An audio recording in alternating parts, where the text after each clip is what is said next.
Okay, I'll be on mute. Hi, How's it, Jason? how's it? How are you? Good. Who's that? Herschel, how's it? Yeah, how's the second week in a row? Nice to have you for the double. Isn't that great? What a blessing. Yeah, absolutely. Well, good evening, everyone. The time is 7:15 in a rather chilly Johannesburg, and we're touching base with people all over the world. We're, of course, going to go live officially at 7 p.m. South Africa time. So we've got about 15 minutes to go before we begin. And that gives us an opportunity to chat to everyone around here and everyone involved. So in a second, Danny Cato is going to stop the screens from flashing around us over there, and we're going to be talking to all of our guests. So Herschel Jarvis, you were talking about how do you stop reflections into your glasses? I went online and it said you've got to raise the light above eye level. So at 6'2.5", it's posing a challenge. I have my lamp on a table on a chair in front of me.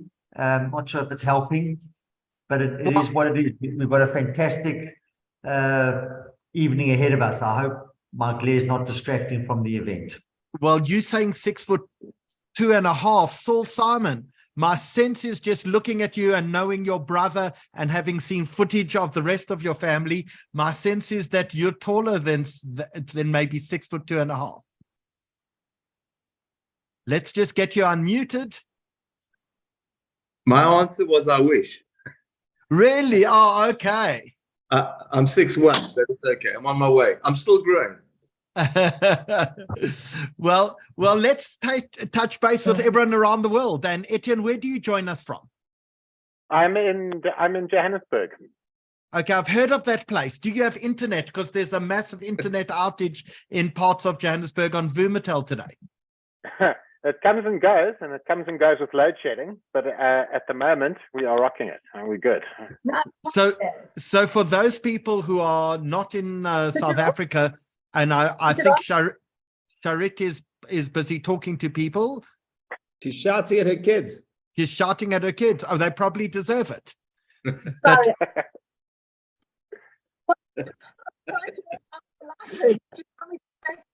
Okay, no. First of all, we can't hear your audio. That's the most important thing. And your lighting is very bright. And Kojo is greeting us from Georgetown in Guyana. Okay, and Charit, if you're talking to other people, you have to go on mute because you have hundreds and hundreds of people watching you already. And that means we hope you've got your clothes on and we hope you're behaving yourself. But Joey Pearl, you look like you're sitting in the dark. I can't even see if you're there. Tony, can you hear us? Yeah, we've got load shedding at the moment and all I can get working is my laptop. I've got no lights working. Have you got a candle or two you can put around where you are? Yeah, possibly. Let's pretend it's Shabbos. In fact, let's pretend it's Hanukkah and get 8 candles around you. I'll see what I can do. So Etienne, you were in Johannesburg. Saul, where are you joining us from? Israel. Okay, we've heard about that, but you spent a big chunk of the week on airplanes? Yes. Okay, it happens. Joey Blau, let's touch base with you. How are you? Well, thanks. Yourself? Fantastic. So where are you joining us from? I'm joining you from a load shedding Johannesburg, so excuse the noise of the generator in the background. And I had a similar problem to Herschel, except the glare was coming off my bald head, not my glasses. But load shedding helped that problem. we are, however, going to ask you to stop shochling when you talk to us because you're making us seasick. Okay, no problem. Harold, it looks like you have lights. We got lights. It's a miracle. Absolutely. So you know what we say in Johannesburg? I beg your pardon? Internet, what we say in Johannesburg, internet, electricity, and water. Select one of the 3, but you can't have all 3 at the same time. Exactly. Jason Hoff, 2 weeks in a row, Herschel was saying. Absolutely. What a privilege. What a blessing. Thanks again, You're Howard. also shocking. Don't become religious. Every time you move backwards and forwards, everyone else watching you starts getting nauseous. So stay still. Stay still. I'm staying dead still. Cool. So again, thank you. A privilege and a blessing. Thanks again. You know, we made this film, me and Etienne and our dear late friend Mark, who shot it, who's in heaven, about 12, 13 years ago. And, you know, obviously this has just rejuvenated everything and brought back all the memories. And of course, seeing all these people online and watching the movie again a couple of times this week to get the right version together, brought back a flood of great memories and lingering good feelings for what actually happened after the film and with the relationships I built with people afterwards, which I can talk about later on when we have a big audience. So thanks again, Howard. Really terrific effort. Thank you. So tell me, Jay, did you speak to any of the people, the parents of some of the people on the show in the movie that we're going to see tonight? Did I speak to them? Did you ever meet for the movie? Do they feature in the movie? Okay, well, of course, Smokey Simon, of course. But I saw the name Katsu, who featured. He featured when we did our talk at the Great Park as well, when this was all developing. And I think him and Sharit actually spoke initially because he was involved in the book that motivated a lot of the research. So he was, I think, instrumental. I hope he's getting the kudos he deserves. He was definitely instrumental in this. And of course, going back to Sharit, who's here on this call, I hope still on the call, this was all her brainchild. And she was a producer and an exec producer throughout this process and really brought it to us. So we were really lucky that someone did an intro at the time and then it all came together. So yeah, but I'm seeing, who else am I seeing here on the call that I... So did you have any blouse in? Did you have any of the maggots in? Maggots, of course, but maggots. Wait, what was the first name of the Machalnik? So which maggot have we got? Eddie, the famous mayor of Johannesburg. He wasn't in the movie, if you can believe that. Yeah, but he was, of course. But he's still alive and well. Harold, how old is Eddie today? Yeah, he's good. 95 on the way to 96. Yeah, managing, not easily, but managing. Okay, and now Rodney, is it your dad who wrote the book? No, not my dad. I'm not sure what book you're referring to. There's a book called Henry Katsu, I think, wrote the book. Is that no relation? Henry Katsu, it was my dad's older brother by 10 years, my uncle. Okay, and that book is called 800. South Africa's 800. Yes, South Africans 800. Yeah. Okay, introduce us to who has just come to sit next to you that we can't see. Okay, so that's my brother Steve. So you have Steve and me on today, and I believe my sister will be also online with this evening. So all three of us, will be here for my dad, Joe Katsu. The name has been mentioned. We feel very privileged and to have this opportunity to share what we remember of him and really in his blessed memory. And in fact, there are lots of descendants because there were 804 people who went. And from then, that's probably given us close to 2,000 descendants of those people. So our apologies to those people who are not on this evening, but it's definitely going to be a really interesting evening. I see we just lost Sarit. Maybe load shedding has come back or internet has disappeared. Yeah, shame. She just actually WhatsApped me saying load shedding and no Wi-Fi. So I'm going to just tell her to please try again, obviously, because it would be very nice to hear her initial thoughts as to how this all began in 2010. Etienne, was it 2010? 2010, I think. I think we did our first exploratory interview even much before then. I think we did our first interview in kind of 2006, 2007. And then we started shooting the documentary in earnest just before the World Cup over here, yeah. So just to do some very quick housekeeping, Joey, I see you logged on twice. Can I boot the one that I can't see video on off the screen?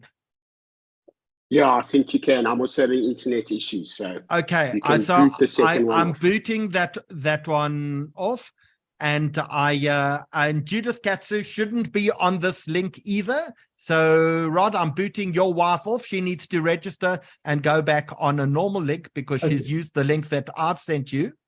Yeah, okay. My link has got the correct name because we just want to Your make sure link that- has got the correct name, but Judith should be on the standard normal link Yeah. unless she plans on coming to talk about members of No, her no, family. we were just playing around trying to see which computer to use and what was the best. Okay, she's already booted off. Sharit, you're back. I'm back. Can you hear me better now? We can hear you. We can even see you. Everyone's jumping around on the screen at the moment, but don't worry, we're going to swap as soon as we go live to a single view. So I want to talk in a few minutes about putting this movie together. And everyone says it was Sharit's idea. Tell us. Switch it off, Steve. Okay, sorry, Rodney. When we're talking, no one else is talking. You go on mute if you need to talk to someone, please. Sorry about Sharit, that. it was your idea. Tell us where this came from. So, like this untold story about heroes, when you meet these old men and you kind of think, what were they? And I think that's the incredible story, that they were youngsters and they were our absolute heroes, the unsung heroes of our community, that no one knew their story. And when between Jason and Etienne and I, we made our mission for people to know their story. So I want to correct the heroism and the act of bravery. I want to correct something that you said, because you said these young men, but in fact there were young men and many women as well. Mm. And one of the points that we made last week is Absolutely. in fact, Saul, we're going to be talking about your mother, who was a Machalnik. Correct. And we spoke last week about many female doctors and nurses that went. This wasn't just a boys' game, and war is not a game. I mean, these people went through often hell. So what was your connection? What was the spark? Why did the story come to you, and why was it important for you to tell?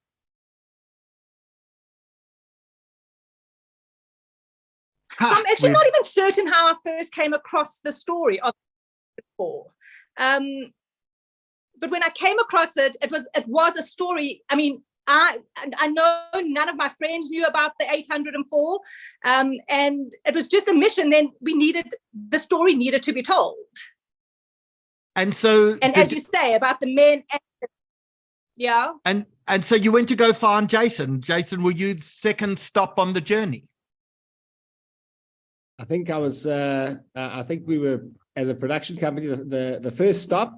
Sharit successfully raised some money to put a promo together, which Etienne and I did. Etienne directed and cut it, and then we used that promo then to open it up to sponsors. And in a very short space of time, albeit a few years later, the generosity of the South African Jews came through, as it always does. And obviously to name drop. The Machals helped us, the Kirsch family, Diskem was great, and then a whole bunch of other people as well.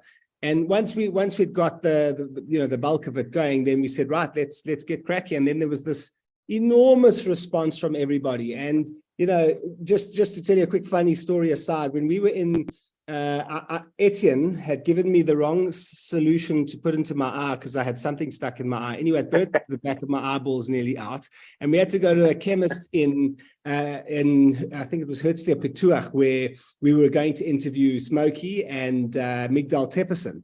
And this lady ran out of the chemist saying, "Are you making a movie about the Machal?" Verbatim. And we said, yes, absolutely. Well, then you have to come and meet my husband. And she was talking about Ruben Naronsky, the pilot who's in the show, who was a tremendous story as well. He became an LL pilot for many, many years afterwards.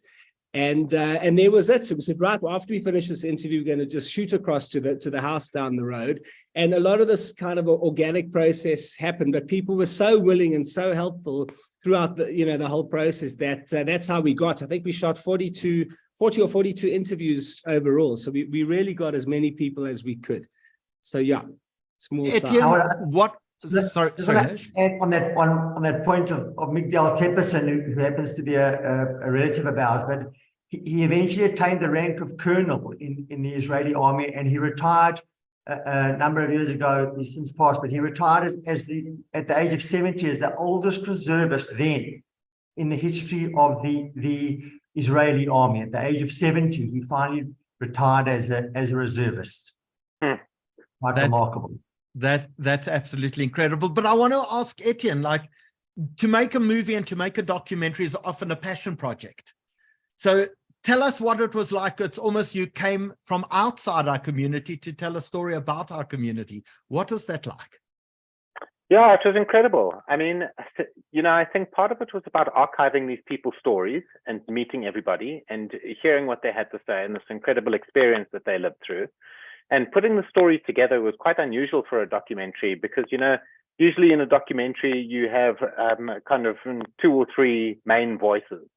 And this was a completely different kind of a thing where, as Jason said, we interviewed about 42 different people and we wanted to incorporate all of them into the story that we told. And that was quite unique about putting this thing together from the point of view of interviewing them and scripting it and cutting the whole thing together is how do you put a documentary together in kind of a little less than an hour where you're featuring so many different voices and so many different stories? It was incredible that we could hear all of their stories and piece it together in a way that made sense as a single narrative. So I see Arthur saying, hi, all. It's Arthur, first cousin of Saul Simon and Smokey Simon's nephew. Oh, wow. So nice to see, Saul, that the family's watching from around the world. But Yeah. Etienne, I want to know, having interviewed all of these people, is there a common thread? Is there something when you look at, to make a decision to go to war when you don't have to is an amazing thing. Was there a passion? Was there something that you found unified them all together? No, that's a very difficult question because they're all such individuals. One of the people actually said in an interview, if you ask 2 Jewish people a question, you'll get 3 different opinions. And that was kind of what we felt with the documentary as well. I get what you're saying as a question, but I think what they all understood at the end is that they were doing it because they wanted to, and because they believed in what they were fighting for. And other than that, no, I don't think that there was a single unifying thing. They're all such different individuals. So the amazing thing, people are watching us from all over the world, and I see Ralph Judah just said, hi from Los Angeles. Dorf Judah is my dad, head of air operations in 1948. And Ralph, I tried to track you down. If you look for yourself on the internet, you see that it says resigned from Deloitte, but there was no other way to track you down. Of course, you may remember that I did my articles for your father. He introduced me to the story of what happened in 1948, and particularly the Air Force. Saul, I don't know if you ever met the Judahs, but Ralph, I wanted you desperately to come on, and maybe we can promote you a little later onto the show. I'd love to tell some stories about your dad, one of the most colorful, amazing human beings that I've ever had the pleasure of meeting. You may recall we once spoke when I was at the IEC and you were doing consulting in South Africa, but that we haven't actually met at all. That having been said, there are people watching us from around the world. We'd love to know where you're watching us from. Please drop us a note in the comment section, whether you're watching us on Facebook, on Zoom, or alternatively on YouTube. Just put a comment in, let us know where you're watching from, but more importantly, tell us if you have a connection to the story of any of the 804 South Africans who dropped everything to go fight for Israel's independence in 1948. With that, I'm going to ask everyone except Herschel and myself to turn off their cameras and go on mute. And we're going to talk about the first ever South African Jewish Report online film festival. So Etienne, I trust you're a techie. I can trust you to turn off your camera and go on mute there. Hirsch, we did the story last week. Sarit, please mute yourself and turn off your camera. Otherwise, I'll do that from here. Hirsch, last week we had Nancy Spielberg on. We told one version of the story, almost an American version of the story, and the response was overwhelming. I know this is a story you're very, very passionate about. Yeah, absolutely, Howie. I mean, just an absolutely remarkable story. And if you think about the South African Jewish community, those who have remained in South Africa and those who have spread their wings across the globe, whether it be in the sciences or business or education or in the field of medicines, the South African community has always boxed above its weight, and its impact on the world at a global level has been phenomenal. And you almost think that watching last week's documentary, Above and Beyond, and what we're going to see today is where it all started. Just ordinary people making an enormous impact on Israel and on the future of the Jewish people. And it's, you know, it sounds almost over dramatic, but it isn't. It was just remarkable last week. I think this week is going to be completely different. It's a uniquely South African perspective, and we have the next generation of these heroes who went to fight for the independence of Israel to tell us their stories as the next generation. And we've got in the coming weeks just some more remarkable shows about a famous South African Mossad spy, one of the most famous. So you will see that all last week, and I'm sure in the week to come, people were contacting us and saying, oh, my father fought in the Machal. Oh, I've got an uncle who was there. I see the people who've just posted now about members of their family who fought during Israel's War of Independence and dropped everything and went to go volunteer. And one of the common things that we hear from so many people is people didn't tell their parents. They told their parents they were going on holiday to Europe, and they kind of snuck across in order to participate in the War of Independence. It's amazing. Like, you don't say things about your children and your grandchildren because they just repeat the exact same things that maybe their grandparents did as well. So it's an amazing week. And we're so delighted to be able to bring the story to everyone watching us tonight around the globe. And this is the 153rd broadcast, I think, that we've done since COVID began on behalf of the South African Jewish Report. I want to welcome you all this evening, and I want to check that you've seen the latest edition of the Jewish Report newspaper. Danny, I know we can get these copies of the newspaper in so many places at Spar and Checkers and Pick and Pay and at your local garage shop, and we flip screen, so I can't show people what's on the front page of the newspaper this week. We need to go in the opposite direction. There, it's about BRICS and terrorism and an attempt by BRICS to counter terrorism. It's our lead story, but there are a lot of amazing stories. And the story of Nancy Spielberg is very much on, I think, page 3 of the newspaper. Go pick up a copy. And if you can't get a hard copy, don't forget, you can also read us online at sajr.co.za. You can either go download the entire edition or alternatively, go look at each of the individual stories themselves. So we get about 74,000 unique people who go onto our website every week to go look at the newspaper. We also have about 34,000 people who get our webinars, or who get our newsletter. And alternatively, or in addition to all of that, we distribute to about 33,000 people every week. So we cover everyone, everywhere, and we've really become an international publication, and we're so grateful to our editor and staff at the Jewish Report for being able to tell amazing, remarkable stories with no cover-ups, no hiding things under the carpet, but really pure, proper journalism that tells the amazing story about our community. All of our webinars are online. You can go and watch them. You can go either onto the Jewish Report website and just click on webinars, or on YouTube, you can go to look for the SA Jewish Report and you'll find almost all of them. Last week's webinar, unfortunately, with Nancy Spielberg is no longer up. There are copyright issues, and she did not understand the reach that we had around the world. So we had to take it down after one day. So unfortunately, you won't be able to watch Above and Beyond, which we showed last week, but you will be able, for at least the next week, to be able to see tonight's webinar and the movie we're going to show online. And that's really important, Herschel, because once again, we have outages in Johannesburg. We have electrical outages, and we've got a big internet outage in Johannesburg as well. You look like you have lights tonight. Yeah, we're lit, and I'm, I guess, lucky to have some sort of backup power supply. So we're set and ready to go. So you talk about your backup and power supply, and while we're showing the movies over the next few weeks, we're showing Sylvia Tracing Blood, we show Getting Away with Murders, we're showing many of these remarkable movies, but there are people who don't have a backup.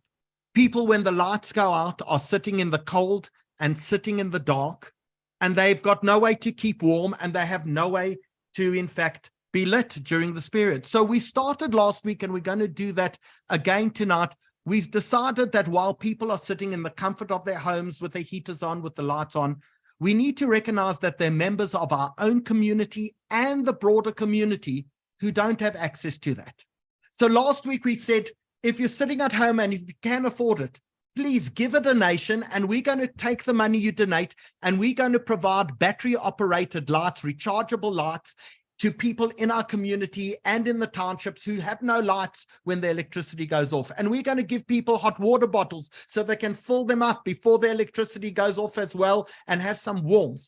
And you know what the amazing thing was, Hirsch? In one single week, in one showing last week, we managed to provide lights and hot water bottles to more than 500 people in a single showing. It was absolutely astounding. So we've worked together with the Jewish Women's Benevolent Society. They are distributing lights throughout Sandringham Gardens, throughout Selwyn Siegel, to people within the care of the Hevra Kaddish. They taking a chunk of lights.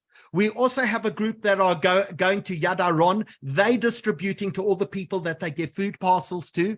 The Angel Network is distributing to the townships in Johannesburg, Cape Town, and Durban. And over the next week, because we're going to raise some more money tonight, we're going to make sure that members of the Jewish community in Johannesburg and Durban as well, who may be sitting in the dark tonight or are cold because they don't have electricity, will be able to access this as well. So tonight, we're going to ask you that if you are able to, please, we beg you, make a donation. All of the money that is collected goes towards charity. We're showing 804 and these amazing documentaries tonight. We've teamed up with the Angel Network, and if you can, we'd love you to make a donation. On your screen at the moment, you'll see that we've got the bank account details, a snap scan, a wallet doc. We're going to show you that. If you have your camera with you, just take it, point it at the screen, take a picture, particularly if on Facebook or YouTube and you're watching, take a picture of the bank account details and just do a transfer to the Angel Network to be able to buy lights and hot water bottles. 250 Rand will get a family actually operational. So it's not a lot of money if you can afford it. Please, either transfer to the Angel Network or take your camera of your phone, point it at the snap scan that's on the screen now, and it will open up a website and you'll be able to make a donation for people who are much less fortunate than yourself.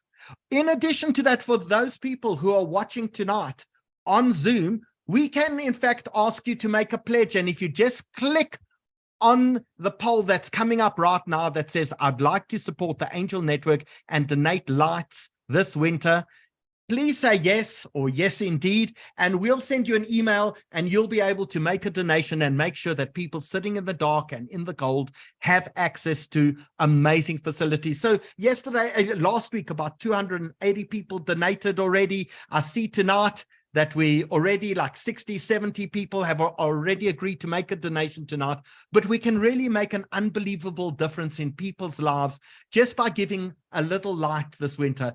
And I think that's one of the things that is most inspiring. When you think about all of the work that the Jewish Report has done, and Herschel and myself are volunteers in all of this process, the time people have given up and the money that we've raised for causes throughout the period of COVID, it's just one of the most remarkable, inspiring stories of our community. So we are enormously appreciative of that. If you want to use your credit card, we've put the wallet doc information on screen as well. And I see I'm busy counting another 120, 130 people have already undertaken to make donations. And we will make sure not only that every single cent raised goes towards helping those who are less privileged in our community and the general community, but you'll also be entitled to a Section 18A tax certificate as well. So thank you to everyone who has agreed to make a donation this evening. Your money will be well used, and we are so appreciative of everything that you guys do. Hirsch, with that, what do you want to tell us before we turn off the comment section, because we're going to turn off the comment section so people's movie watching isn't disturbed, but we'll open it up again as soon as the movie's been shown. Hirsch, this is a topic very close to your heart. No, I think it's close to everyone's heart. And just looking at the chat, there's a comment from Richard Friedland, who we all know and who has kept us up to date over the years about what's happening with COVID. His late father was a gunner in one of Israel's first tanks in 48. In fact, if you look in the book of the 800, there are pictures of of him. My uncle is messaging me from Florida in the US to say they hosted Ezra Weitzman when they were training in then Rhodesia for a Shabbos dinner, as the community did. So I think, you know, there's not a direct connection for me, but if you just look at the comments, the connection spreads far and wide from South Africa into the diaspora, and it's part of the remarkable story and the beginnings of the state of Israel, and the home of the Jewish people. And I think that the documentary that's coming up is going to be an amazing follow-on to what we watched last week about those amazing pilots forming the basis for the Israeli Air Force. So Hirsch, you and I are going to turn off our cameras and our microphones. We're going to watch the documentary. We'll be back in about an hour, and we're going to be talking to about 6 kids of Machalniks and hopefully some more as well. And they're going to be telling us very personal stories about their parents and their parents' experience in the 1948 war. So we'll see you back again in about an hour as we begin the movie.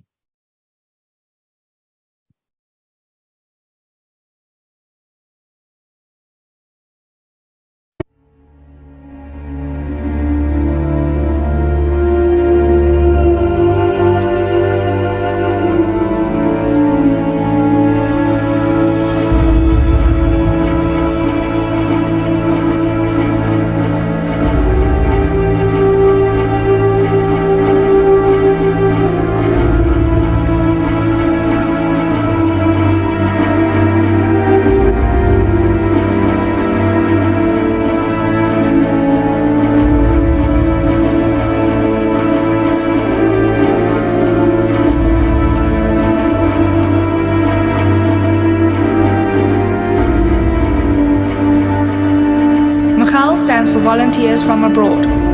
These volunteers rallied from far and wide to Israel's defense. The men and women of Machal served with distinction in all branches of the fledgling Israel Defense Forces: Air Force, Artillery, Infantry, Medical Corps, Navy, Signals, generally without rank or recognition, and made an invaluable contribution towards winning the war and laying the foundations military training, expertise, and experience were of crucial importance to the successful outcome of the War of Independence.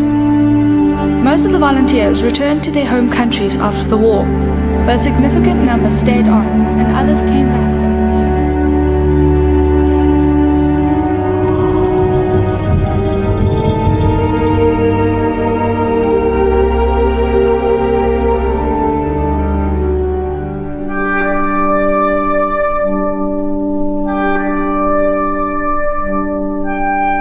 A homeland for the Jewish people was a dream 2,000 years in the making. The Jewish homeland had been a long time in preparation. The Balfour Declaration and the League of Nations in 1922 established that there should be not only a Jewish homeland in Palestine, but once there was a Jewish majority, there should be a Jewish state. This had been the lifelong dream, center of the Jewish experience, and that's what the Zionist movement had been striving for so long. South Africa had always been sympathetic to Zionism. South African Zionism has its roots in Lithuania, which of course is the seedbed of South African Jewry. The idea of Israel then was something that had a lot of sympathy in South Africa. South Africa was really a Zionistic community. By 1905, South Africa had a South African Zionist Federation. Many of us belong to different Zionist movements here. The environment, and I'm thinking of the white polity, was very useful for Zionism insofar as Jews had no assimilatory pressures. They could find a position between the Afrikaans speakers, the English speakers. There was no real sense of South Africanism in the first half of the 20th century. And they had a place there which was accepted. This current of wanting to help the Jewish state, this new fledgling Jewish state, went through like a wildfire. For us dedicated Zionists, we regarded ourselves already before we came to Israel as future citizens of the Jewish state. It was a time of momentous change. It was the month in which the State of Israel was officially declared. The United States recognizes the provisional government as the de facto authority of the new State of Israel. The United Nations took their decision on the 29th of November 1947. And there we have this amazing current. It was like an electric current that went through the people. Well, it was fantastic news. We were dancing in Dizengoff Square. The whole place was packed chock-a-block, and we were dancing and singing all through the night. But from that very day, there was resistance to the notion of a Jewish state. When we reached the outskirts of Tel Aviv, we passed 3 British armored cars with people standing in them, looking out of the out at the top. And as we passed them, everybody started singing. And one British officer, with his face absolutely contorted with hate, pulled out his pistol and fired at the bus. The world was very sympathetic to the Jews until they saw that the Jews could fight. And when they saw the Jews can fight, they started being sympathetic to the Arabs. And the day following the declaration of the state, war broke out on literally every side. There was Egypt and Jordan and Syria and Lebanon and Iraq and Qaukjiz, which was a gang of Arab militants from Galilee. You know, you can't count it in numbers. What were we? We weren't even a million. What were we? 600,000, 800,000 again? Millions? The recent persecution of Jews in Europe in World War II was an additional motivator for volunteers to heed Israel's call. I felt that we got to have our own country. And things like that happened in Germany shouldn't happen again. 6 million Jews were sacrificed. It amplified for us the need for a homeland. We were aware of the concentration camps and everything else, because our own family was involved. My dad had a habit, even because he had a business, a general dealer in Tennessee, and he had a habit, Rosh Hashanah or not, 2 days Rosh Hashanah, he had to go to the post to clear the mail, the post box. So off he goes in the middle of the service, and he comes back with a letter from Europe.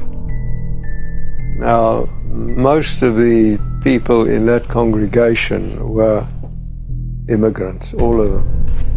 Virtually all of them had family still in Europe. And that letter was the first letter that anyone had received. It created a hell of an impact in the shul. It almost stopped the service. So that's part of the background.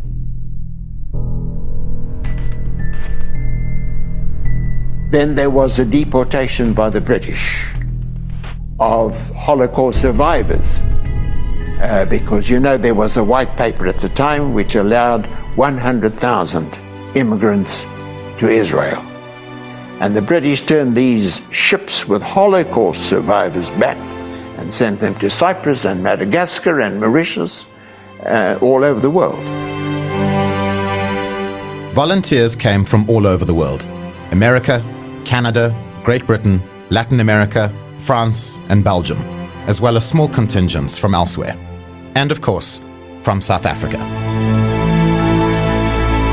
Official count, including kibbutz members, who were mostly on frontline kibbutz members, was 832. Per capita, South Africa, of course, was the top. Even although there were more from America, but we were such a small Jewish community by comparison.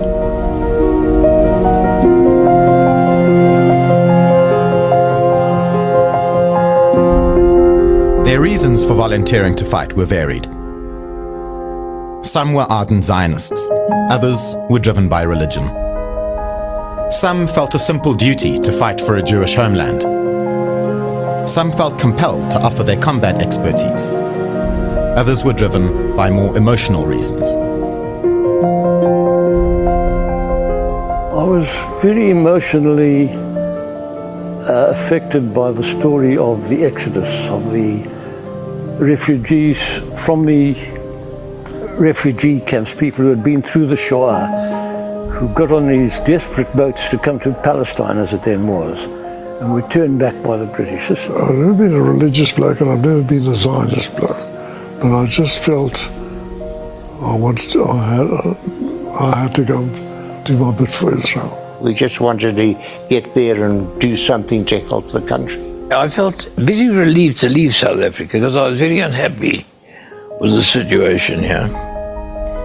And the government had just changed. Remember that May the 14th was when the nationalists came into power. And then there was a question of Jewish unity. And they realized that the chips were really down. It was a privilege for me to be taking part in something that we had waited for 2,000 years.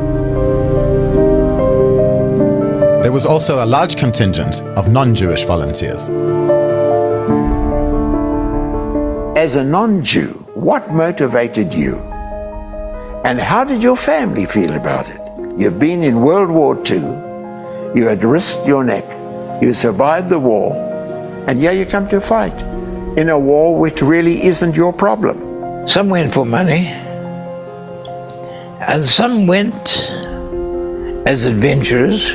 Well, a lot of them were idealistic, believing that it's time after what they'd heard about the Holocaust, that it was time that the Jews had a place. I just felt that there was so much more to be said for what was going on than the world understood. Most of the volunteers had combat experience from the Second World War. Approximately 5% of the South African Jewish population had volunteered in World War II, and that experience was invaluable. For as many South African volunteers that went to Israel in 1948, there are almost as many stories about how they got there. But each person's journey was long, dangerous, and had to be made in secret. We got here in 4 days. One night, I don't remember exactly, the first night was in Dola, the second night was, I think, in Kampala, the third in Khartoum, and the fourth we arrived. We landed in, stopped along the way in Kenya, Uganda, in Sudan. We had to act as just tourists. We didn't know we were supposed not to know each other. And they asked me, what's your religion? So I said, Dutch Reformed Church. I said, what say you? I spoke to them in Afrikaans, and Dutch Reformed. So the Englishman said, can't you see he's too big to be Jewish? So this way I went through as a goy. We couldn't come directly to Israel. We went to Italy first, and we had to join up with a refugee camp. And it was in this camp that we saw the remnants of the Jewish population, and we saw the tattoo marks on their arms for the first time, and we heard their stories, and it was terrifying. Encountering these survivors of the Shoah brought the reality of Jewish persecution into brutal focus, and further entrenched the urgent need for a homeland. I was hearing it firsthand. I wasn't getting stuff from second or third hand. I heard their actual experiences. They were still so traumatized in that even if though there was plenty of food, they would still steal food, bread and so on, and go and hide it. As the boat came in, the lights of the Carmel went on, and all these new immigrants from Nazi Europe started to sing Hatikva.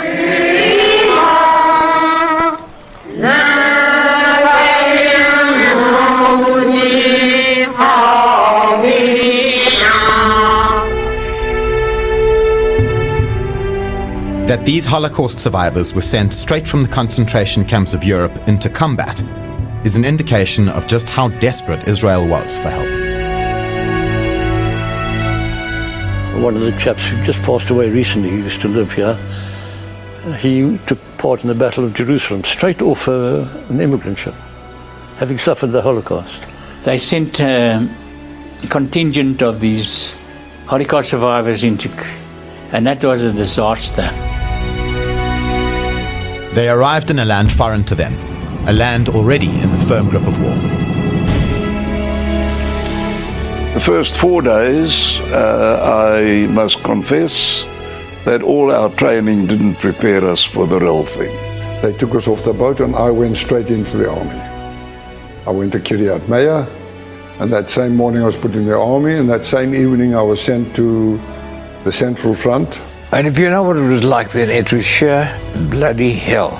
We changed from boys to men in a matter of 1 or 2 hours. And I fell into a chat with a British major. Now, we came ostensibly as tourists, so he said, "What the hell are you guys doing here now?" I said, "Oh, we're just passing through on a tour." He said, "You're crazy," and he pointed down at Haifa and he said, "That's where the Arabs have all slaughtered the bloody Jews." He said, "We're leaving, but it won't be 3 months before they beg on their knees for us to come back and save them." The Machalniks integrated themselves into every division of the army, and their contribution was invaluable. There were doctors and artillery people and naval people and all along the spectrum of people who had fought in the war, who said, we know how to fight. The Machal volunteers came from all parts of the world, each with different military training backgrounds. The country for which they were fighting had barely been born, had barely had time to organize itself. The Machalniks fell in with an army in disarray.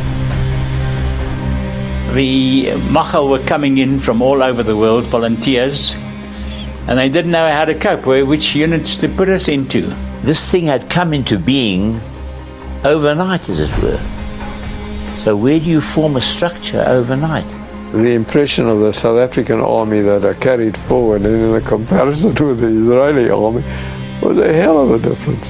There was no chain of command. Things just appeared and disappeared, and it was like a Wild West comedy. Because that was the army. It wasn't, drilling and saluting and spick and span uniform. Well, you had like an American would come there and say he was in the Pacific War and he knows about this, that and the other, and so they made him a sergeant, and we found out he knows nothing. So whoever was doing things, it was wonderful that they did it at all, never mind well or not well. Everything still pulled together. At time of need, everything pulled together. Prior to 1948, there was no united Israeli army. Palmach, Irgun, and Lehi were distinct entities with varying political ideologies, each fighting for the same cause, but not consolidated into one unified force. They hadn't been formed into a complete army yet. I think when there were three distinct, Irgun, Haganah, and the Stern Group, acting independently, it must have been extremely chaotic. The Palmach formed the core of the armed forces when Palestine was under British mandate. They were the elite fighters of the Haganah and had close ties with the land. The Palmach was the cream of the army. They were mainly chaps from the kibbutzes. We didn't have army bullshit. We had Palmach bullshit. There was no insignias. There was no officer that threw his weight around. You knew he was the officer. You knew in the jeep. You knew that there was a driver. There was a fella next to him. He was in charge of the jeep, and you knew he told you what to do, and you did it. The moment you got off the jeep, then you were equal. The Irgun or Etzel, a right-wing offshoot of the Haganah, was still operating separately from the Palmach when the War of Independence broke out. It had a unit which had, in the meantime, before we arrived and when they were still separate units, it had conquered Jaffa. It had experience it had been down to Lydda. It had been in actions at the Etzion Block, which was one of the first battles even before the declaration of the state in 47. They were so experienced that they decided they would stay as an Etzel company. Things came to a head between these factions with the Altalena incident. When the Altalena, an Irgun ship carrying weapons, arrived from France on the shore of Tel Aviv, a violent clash broke out. I was happened to be in Tel Aviv at the time on the seafront when it landed, and it was the most dreadful affair. We as strangers coming here, and we don't understand what the problem was with the Haganah and the Etzel and the Stern gang, and all of a sudden we see and we hear that they're sinking a ship in Tel Aviv which is carrying volunteers and also equipment. Etzel wanted to keep them, the guns and everything to continue. They had a little army in Jerusalem fighting, and they wanted all those weapons to go to Jerusalem. And the Etzel came off the front line to go to get the weapons from the Altalena, and when they had come to the shore, the Palmach came in behind them. Ben Gurion said, "This is enough of a good thing. You can't fight wars with different armies." I couldn't make out why Jews were fighting Jews. It was a very traumatic feeling for us that we're coming, the Jews are firing on Jews. Jews are sinking their own ship that is coming here. And we were shouting, boys that came on the boat with me, I said, "What are you shooting at me for? I'm on your side." He said, "You're shooting." I said, "You can't have two armies. Which army are you fighting for?" And the Palmach disarmed all of these people, and they were sent from there into regular army units, and that was the end of the other movements. It just became the Israeli army. Once this short-lived tension had been cleared and the army consolidated into a properly unified force, there were much bigger problems to deal with. The inexperience of many soldiers, coupled with the dearth of arms, vehicles, and supplies, made fighting a war on all fronts even tougher. We were not well off with arms. We were not well off with equipment. Training backgrounds varied considerably. We were idiots. We put 4 bombs up, and I got in the cockpit and pressed, and the wrong bomb dropped on the ground.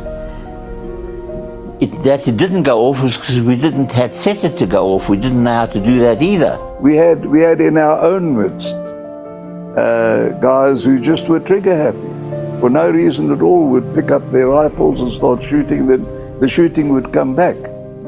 And I mean, I thought to myself, you know, having been in proper action and survived, please, Lord, don't let me get killed in some stupid cowboy stuff like this.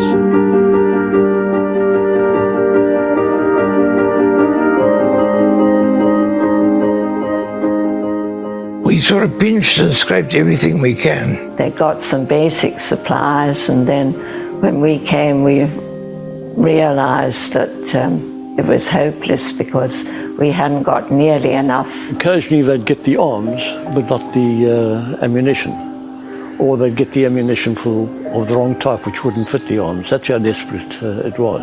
Make do. You know what make do is? Whatever you got your hands on, you fixed up. The volunteers had a presence in every sphere of the army. They really participated in all the main activities of the IDF, which of course was the ground forces, the air force and the navy. With the new army, new units and protocols had to be established. Moshe Dayan was instructed by Ben Gurion to create the first commander unit in Israel. Dayan was in charge of our platoon, and his 3 main salient points he told us was: 1, as an officer you lead from the front. 2, when you go into battle, that the half truck or the jeep that you were driving the back wheels must be in the trenches of the enemy. And importantly, most importantly, to see that you leave no wounded soldiers behind. As young men with vastly different training backgrounds and combat experiences, anxiety about going into battle affected all people differently. You're always nervous when you're in the army. Make no mistake about that. On the second night, lying in one of these dugouts next to my partner, a chap from England, a youngster, he said to me, "Look, tell me now honestly, were you scared there?" And I said, "No."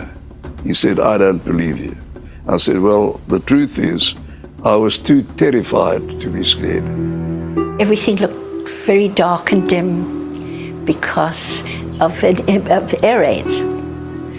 And suddenly I began to realize that I wasn't quite as brave as I thought I was. But we took chances because we were young.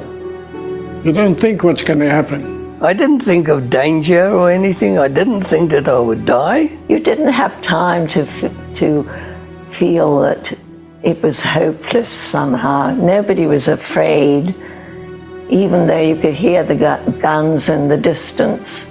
You never felt afraid. But you get excited, but you go into a football match. The excitement and the blood running to there, and the game gets hot and everyone starts jumping. That's part of your mentality. You never think you're going to get shot, you're going to get killed. Their first priority was the procurement of arms and equipment for an army surviving on scant supplies.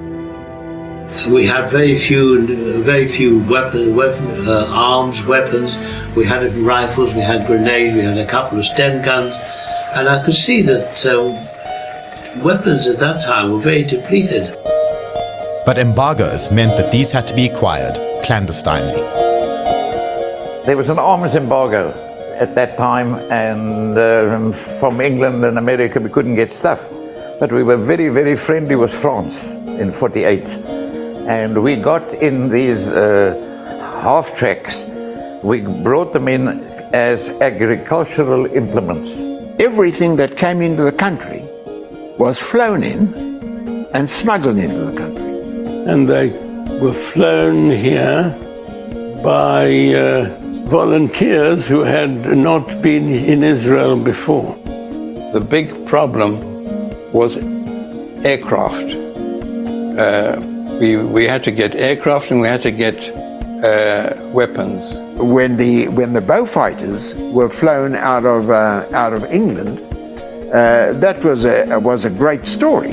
They were going to do a film of World War II, and everything was laid on with a cameraman, etc., etc., and they took off and they flew on to Israel.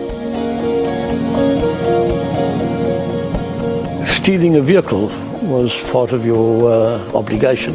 And if the fellow objected, we pointed a gun at him and we took his jeep. Didn't give him much choice.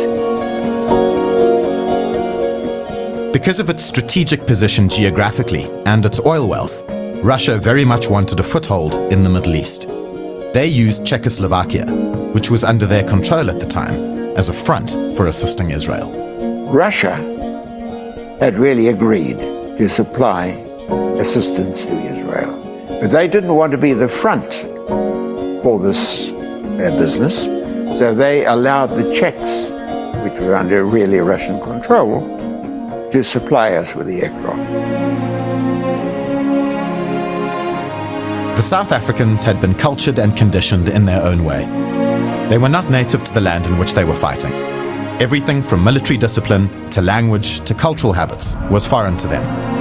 Their integration with the native Israelis was not seamless.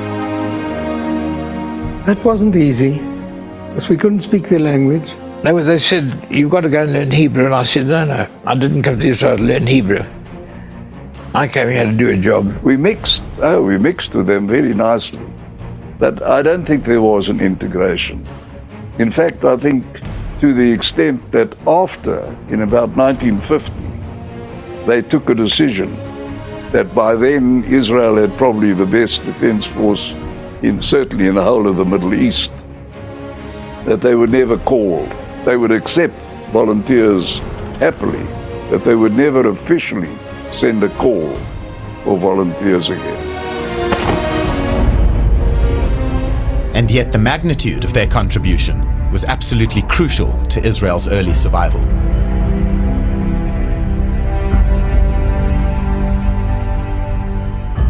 The mere presence of foreign volunteers raised the morale of the Israeli troops, that they were not alone.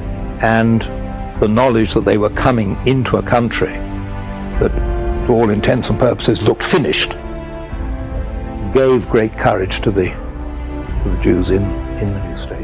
I think without the volunteer contribution there would have been no Israel, because the British didn't allow Israel to have an army. Anybody, even with a revolver, could be shot. They didn't have an air force. They didn't know about tanks. I know that they formed the first radar unit. I know that they managed to get the first Spitfires working. The brains of the Army and the Air Force and the Navy came from the volunteers because they had the experience. The others didn't have any experience. They really established the foundations of the IDF.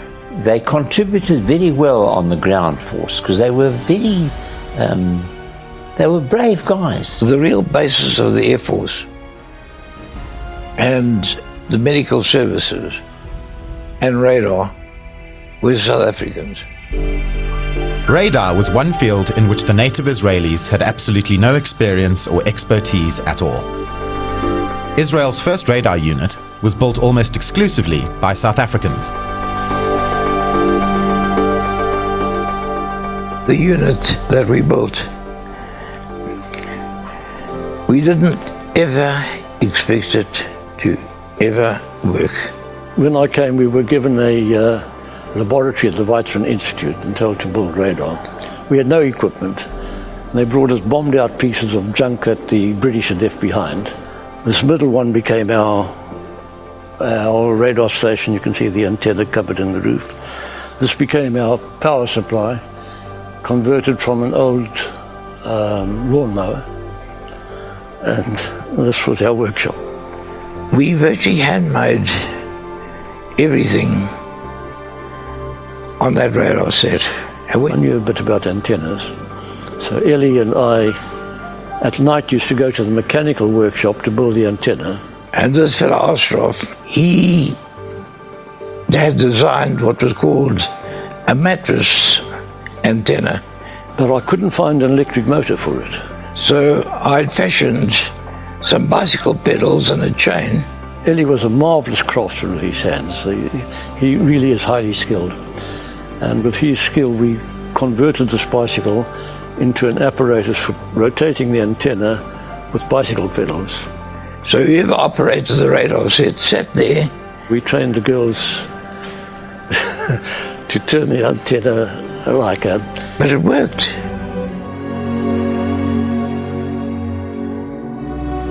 South African volunteers were also essential pillars in the medical corps. The doctors, there were 51 South African doctors here. Some of them came in the difficult periods when there was virtually no medicines. The surgeons were famous, they saved lives. Nurses, there were 37. There were about 12 combat medics, one of them who was recommended for bravery treating wounded. There were about 20-something other medical trades like X-ray experts, physiotherapists, lab technicians, etc., etc. And these numbers exceeded all the other countries put together. The medical corps sees a very different side of battle. I was caught up in the results of war. I didn't fight there, but we fought for life. One of the most important parts of my work there was training these girls from camps where they still had their numbers on their arms, you know, from their camps. Training them to be theatrists, nurses and nurses. The staff would attend to whatever had to be done. The difference in rank was non-existent. But perhaps the most profound of the South African volunteers' contributions was in the skies. They played an essential role not just in sourcing aircraft, but also in flying them. Without South African volunteers, there would have been no Air Force. With no Air Force, it's likely Israel would have lost the war. There were 425 Machal aircrew, mainly from the Anglo-Saxon countries. The largest number came from the United States. I think it was about 180. The next biggest contingent was South Africa. We had 80 guys in the Air Force. 92 non-Jews were amongst the 425. They were 21% of the air crews. The Machal could not have left it to the few Israelis who were pilots or otherwise, because the Palestinians, the Palestinian Israelis, were only allowed to be sergeants in the Royal Air Force. I mean, there were quite a lot of the volunteers that came to Israel, and Machal and also paid, had experience during the war. I mean, where else would Israel all of a sudden get pilots from? The South African guys did a very, very important job then. They weren't up against the great Air Force. The Arabs were not great pilots at all. They were so surprised to find out that we had aircraft, an Air Force. They had to just stop them in the tracks. They never got close to Tel Aviv again. They wanted Air Force particularly because there was no foundation. The Haganah had people that have fought before. But the Air Force was starting from scratch. These were Israelis, so typical. They'd been in the, what is called Chug HaTufa, the flying club, the junior flying club, and they knew everything about flying except flying. Some aircraft were put together from junk heaps left by the British. The guys flew anything and everything. I guess you know what flying is all about. Flying, you're very much on your own. You're up in the skies there, and I don't know if it's heroism, but you have a feeling of superiority vis-a-vis all the other ground forces. You are up top, and I wouldn't call it heroic, but I would say that it's a much more significant individual contribution. The Air Force was controlled by South Africans. Before we had our codes and ciphers in the Air Force, we used Afrikaans. Without the Air Force, mostly in the hands of foreign volunteers, we would never have survived the War of Independence. There were many South Africans who acquired legendary status in the nascent Israeli Air Force. We were born with wonderful godfathers. Well, I remember one night when we had a get-together with Machal, and Asa Weizmann, who's not a modest man, wasn't a modest man at all, he said, everything that I learned about aerial warfare, I learned from Sid Cohen. When Sid Cohen went back to South Africa, the Air Force sent up 4 Spitfires to accompany the aircraft as it left the state of Israel. That's what the Air Force thought of Sid Cohen. A pivotal moment in the War of Independence was Operation Hiram, another vital mission in which South African volunteers played a substantial role. The objective was to capture the strategically important Upper Galilee from the Arab Liberation Army. Although the battle lasted a mere 2.5 days, it established Israel's northern borders. It was the night of the 28th of October. We moved and stumbled through this place all night. In a weekend, we cleared the whole of the Galilee. 3-4 days, we just walked right through them. There was very few casualties, took lots of prisoners, and we opened up the road there.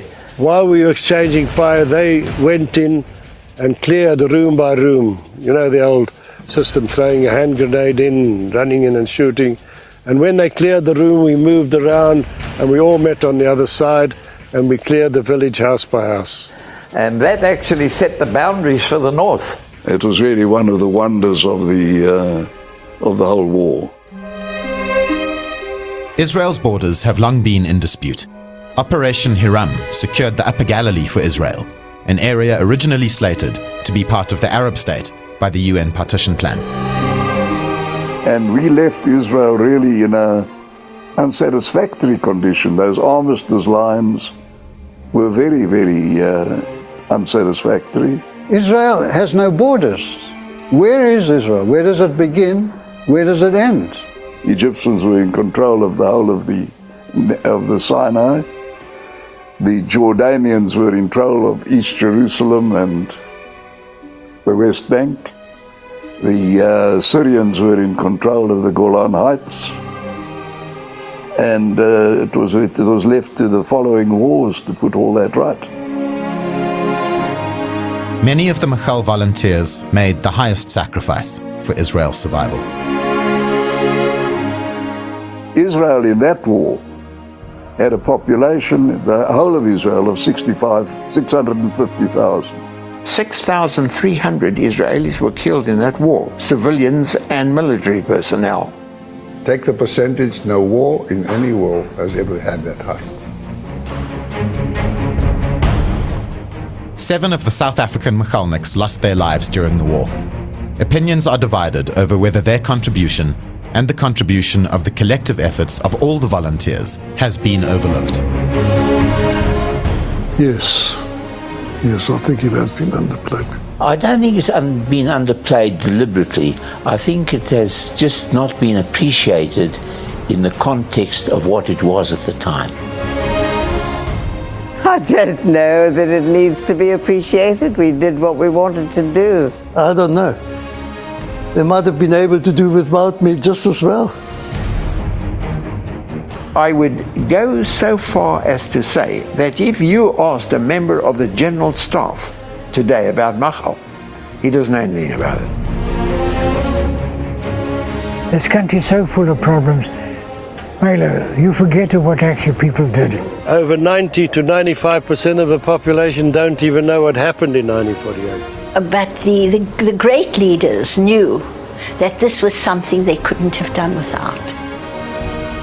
The ex-Prime Minister Yitzhak Rabin, he made a speech and he said, "You came when we needed you most, and you helped us." Given the extent to which Israel was outnumbered and out-armed, expectations of survival were low. The odds were against us. Why they didn't walk all over us in the first couple of days, I to this day don't understand. As far as America, Britain and the Arabs were concerned, within 10 to 14 days, the war should have been over. How did a population of just over 500,000 people fend off better equipped armies attacking from all sides? What was the key to Israel's victory in that war? People don't realize why the Israelis won the war. The feelings amongst the people was very strong. Without that, could not have survived. The fact that after millions of us had been murdered, at last the Jews had arms in their hands and were able to defend themselves. That did something to every conscious Jew in that area. I think the general feeling was that nobody had any doubts. They had to fight and they knew they were doing it. We were in the thick of things. It didn't even occur to me specifically that we wouldn't win this war. There is that atmosphere of we have to do it. That's an Israeli feeling. I said that my main person that I would choose to have made the victory possible would be Ben-Gurion, who organized and whiplashed people into his way of thinking to carry on and to be desperate and to know that we either win or we die. There was a radiance from him. There was a force that emanated from him which was palpable. Ben-Gurion's predecessor, if you like, Churchill, said, "The people will will survive. The people's mood, the people's determination, the fact that they too have no alternative. Einbrecher. You know what that means? No option. Einbrecher, there's no option. No alternative. No alternative. No alternative. No alternative. At ground level, at floor level, the Egyptians and the Jordanians hated each other's guts. Whenever we fought against the Jordanians, the Egyptians stood one way. And they were just pleased that we were hammering the Jordanians. And when we were fighting against the Egyptians, the Jordanians just stood aside and we could just carry on and fight them. If they would have all attacked us at the same time, it would have been a different story. The amount of heroism individually of people is unbelievable.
They nearly all went back to their countries of origin. Because it was very unsettling. And unless you had family and some background, it was very hard to find an entry point. I gave it 30 seconds thought. I went to a kibbutz, and when I saw they were having to milk the cows at 5 in the morning, I grabbed my bag and I ran for my life. The thinking and philosophy of the Jew who came from the diaspora was not the same as the indigenous person.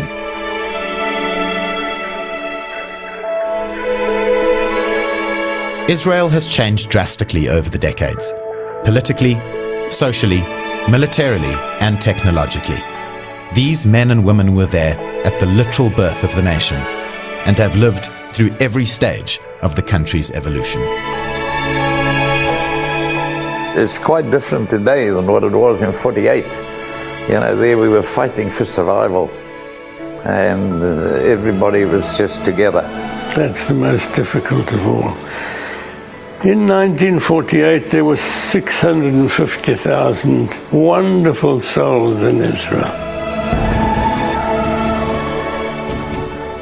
We've advanced tremendously, technically, but the spirit of the people is not what it used to be. Isn't that tie, that close tie to the land and to the country that existed when the British ran the country and there were Jews and Arabs. The Jews wanted what they've got, but that feeling is dissipated. On the whole, our children take a lot of their past for granted because they're different, they're Sabras, they've never felt the diaspora, and they don't know what it means to have anti-Semitism. I'm very proud of Israel today. Tremendous strides in every sphere, agriculture, high tech. It's a modern, thriving community. It started to improve dramatically in a technological way and in a cultural way. And when I look at the miracle that is Israel, people say it's a miracle. It's beyond that. It was like a second creation. Well, 1948 paved the way for it, for sure. For sure.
Quite a remarkable movie. We're busy turning on the chat section now, so everyone will be able to chat with each other. And if we can ask everyone, please, to turn on their cameras, and we will continue the discussion now. You watched a remarkable movie. We'd love you to comment in the comment section on Facebook, on Zoom, and on YouTube. Tell us what you thought of that. It's the story of war, and it sounds so romantic, Hirsch, but let's face it, war is war, and people die and people get injured and people come back traumatized after war. It's not so easy. Yeah, I think so, Howie. And you know, what struck me about last week's documentary and about this is exactly what they said, is that, you know, the Arabs could go back to their countries and live to fight another day. And these Machal and those fighting for Israel's life didn't have a choice, you know, and so, you know, it was almost the triumph of hope over reality.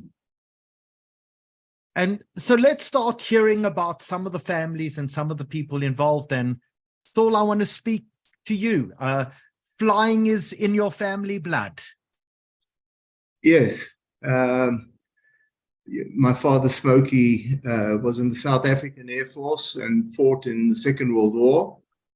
My mother, who was a trained meteorologist in the South African Air Force, she joined for one purpose and one purpose only. She believed she could fly in the back seat of Harvard's back then.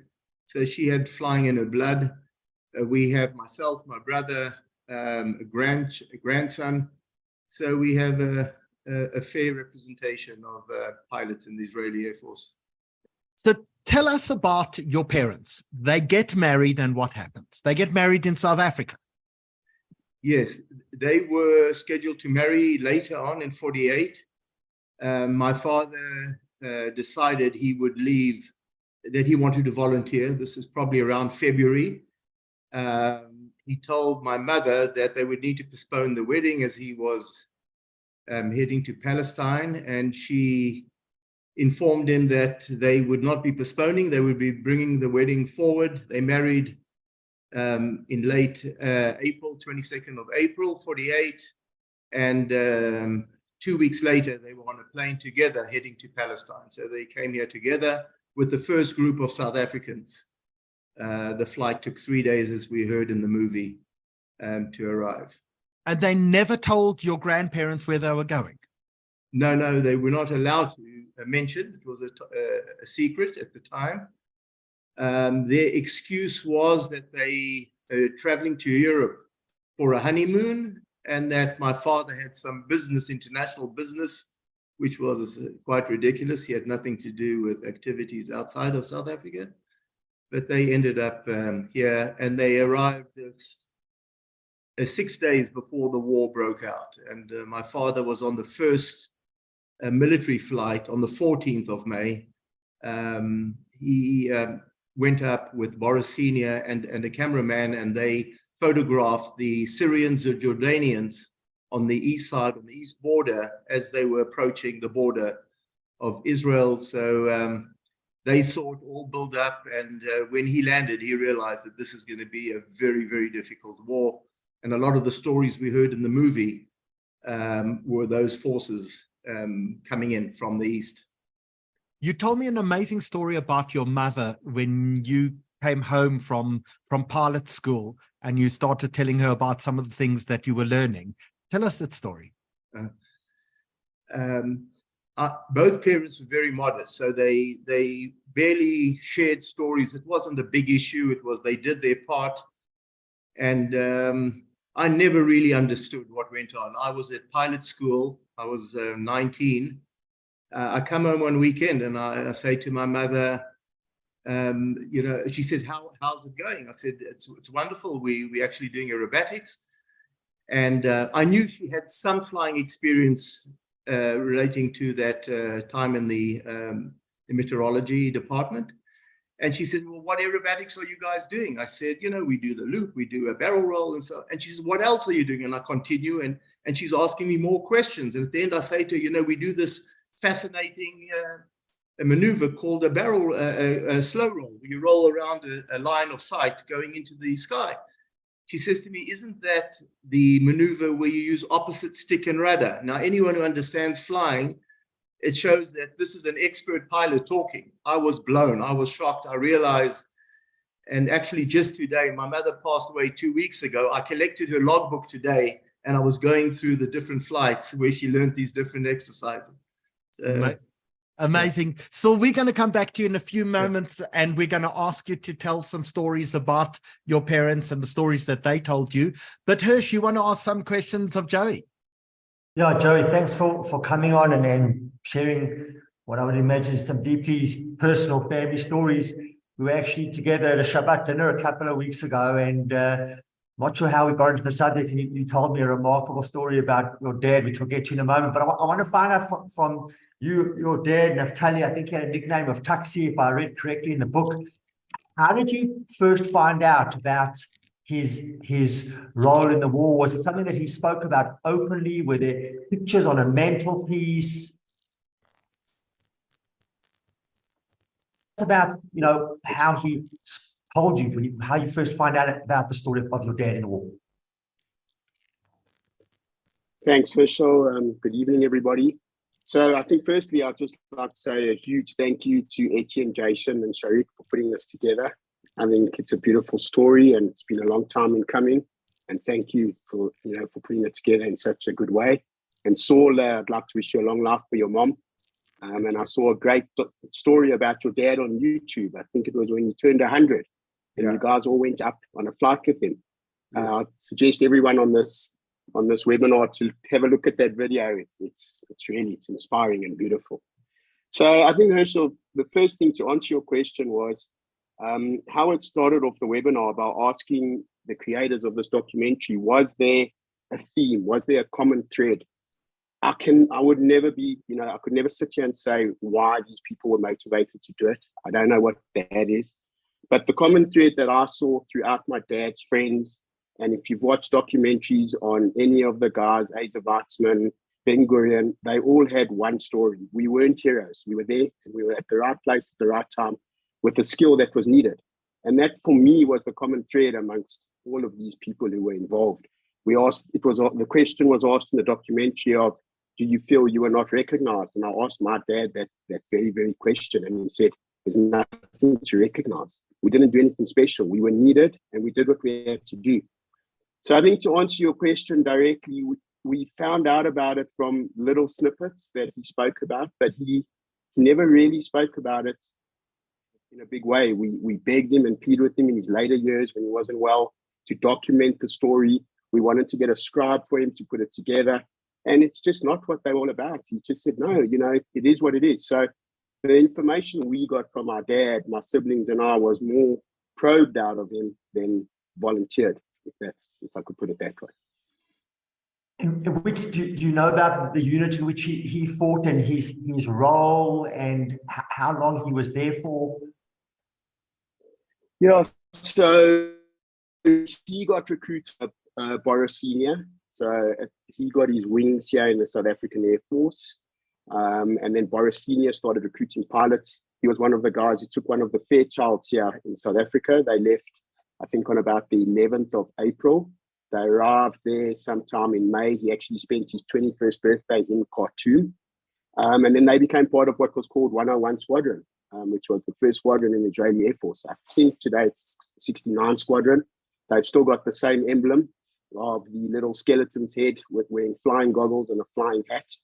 And they were the first squadron, and they flew the Spitfires. They took the Spitfires from Czechoslovakia to Israel. And one of the few stories he did tell me is how on the day they arrived, he got thrown into a Tiger Moth, and they flew Molotov cocktails from the back of a Tiger Moth onto the enemy. So I think it was very, very simple, very crude. And the story of that generation is they just made do with what they had. They were extremely creative, and they just made do with what they had. I mean, if you listen to the stories and you watch the documentary, they organized Spitfires from Czechoslovakia to come into Israel under unbelievable, just so humble about it. And then he stayed in the military for about 2-3 years, and then he actually went on to join El Al, and he was one of the first pilots in El Al. Ruben Narinsky was on the documentary. Him and Ruben were pilots together in El Al. Just amazing. So Amazing story.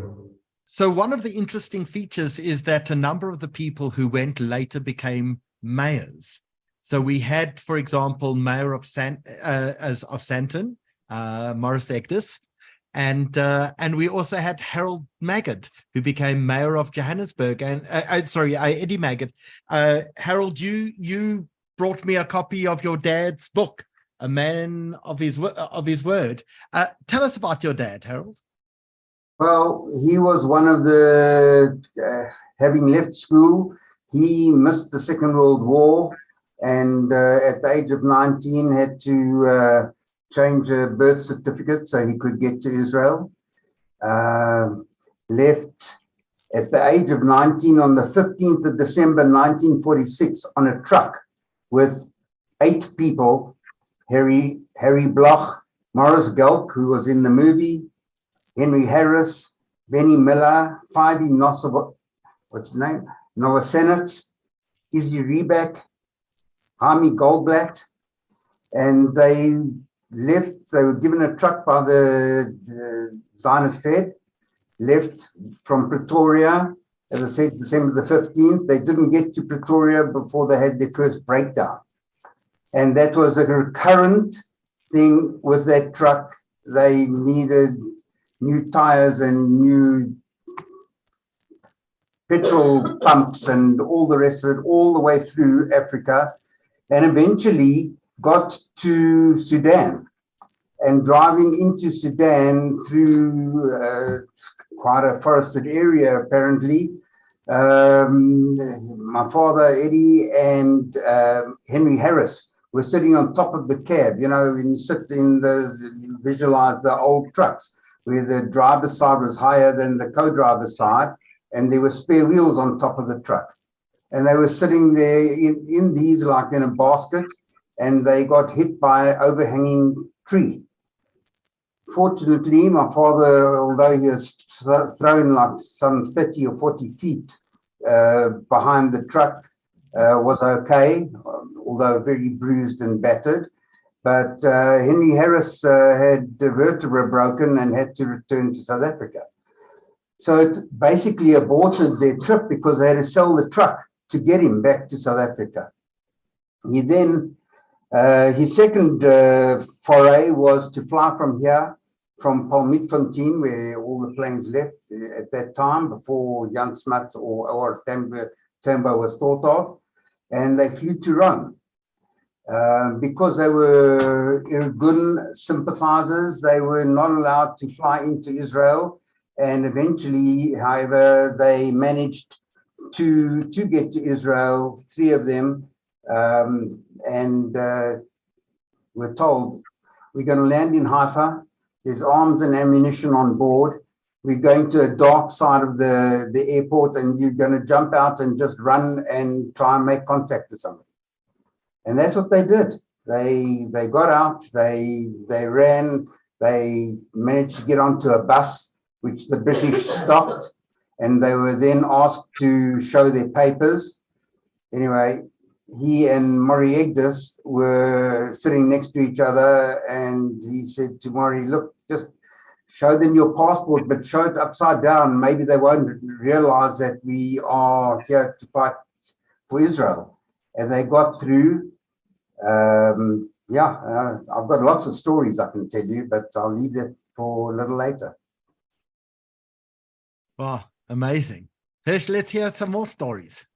Yeah, Tony, great to have you back. We thought we'd lost you there for a moment. When you watch the documentary, tell me what emotions it stirred, and tell me your family story as it relates to the War of Independence.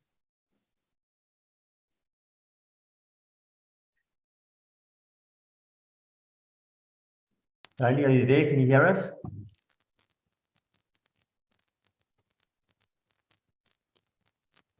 Tony, can you speak, and let's see if we can hear you? No, you're right. Let's ask you to unmute.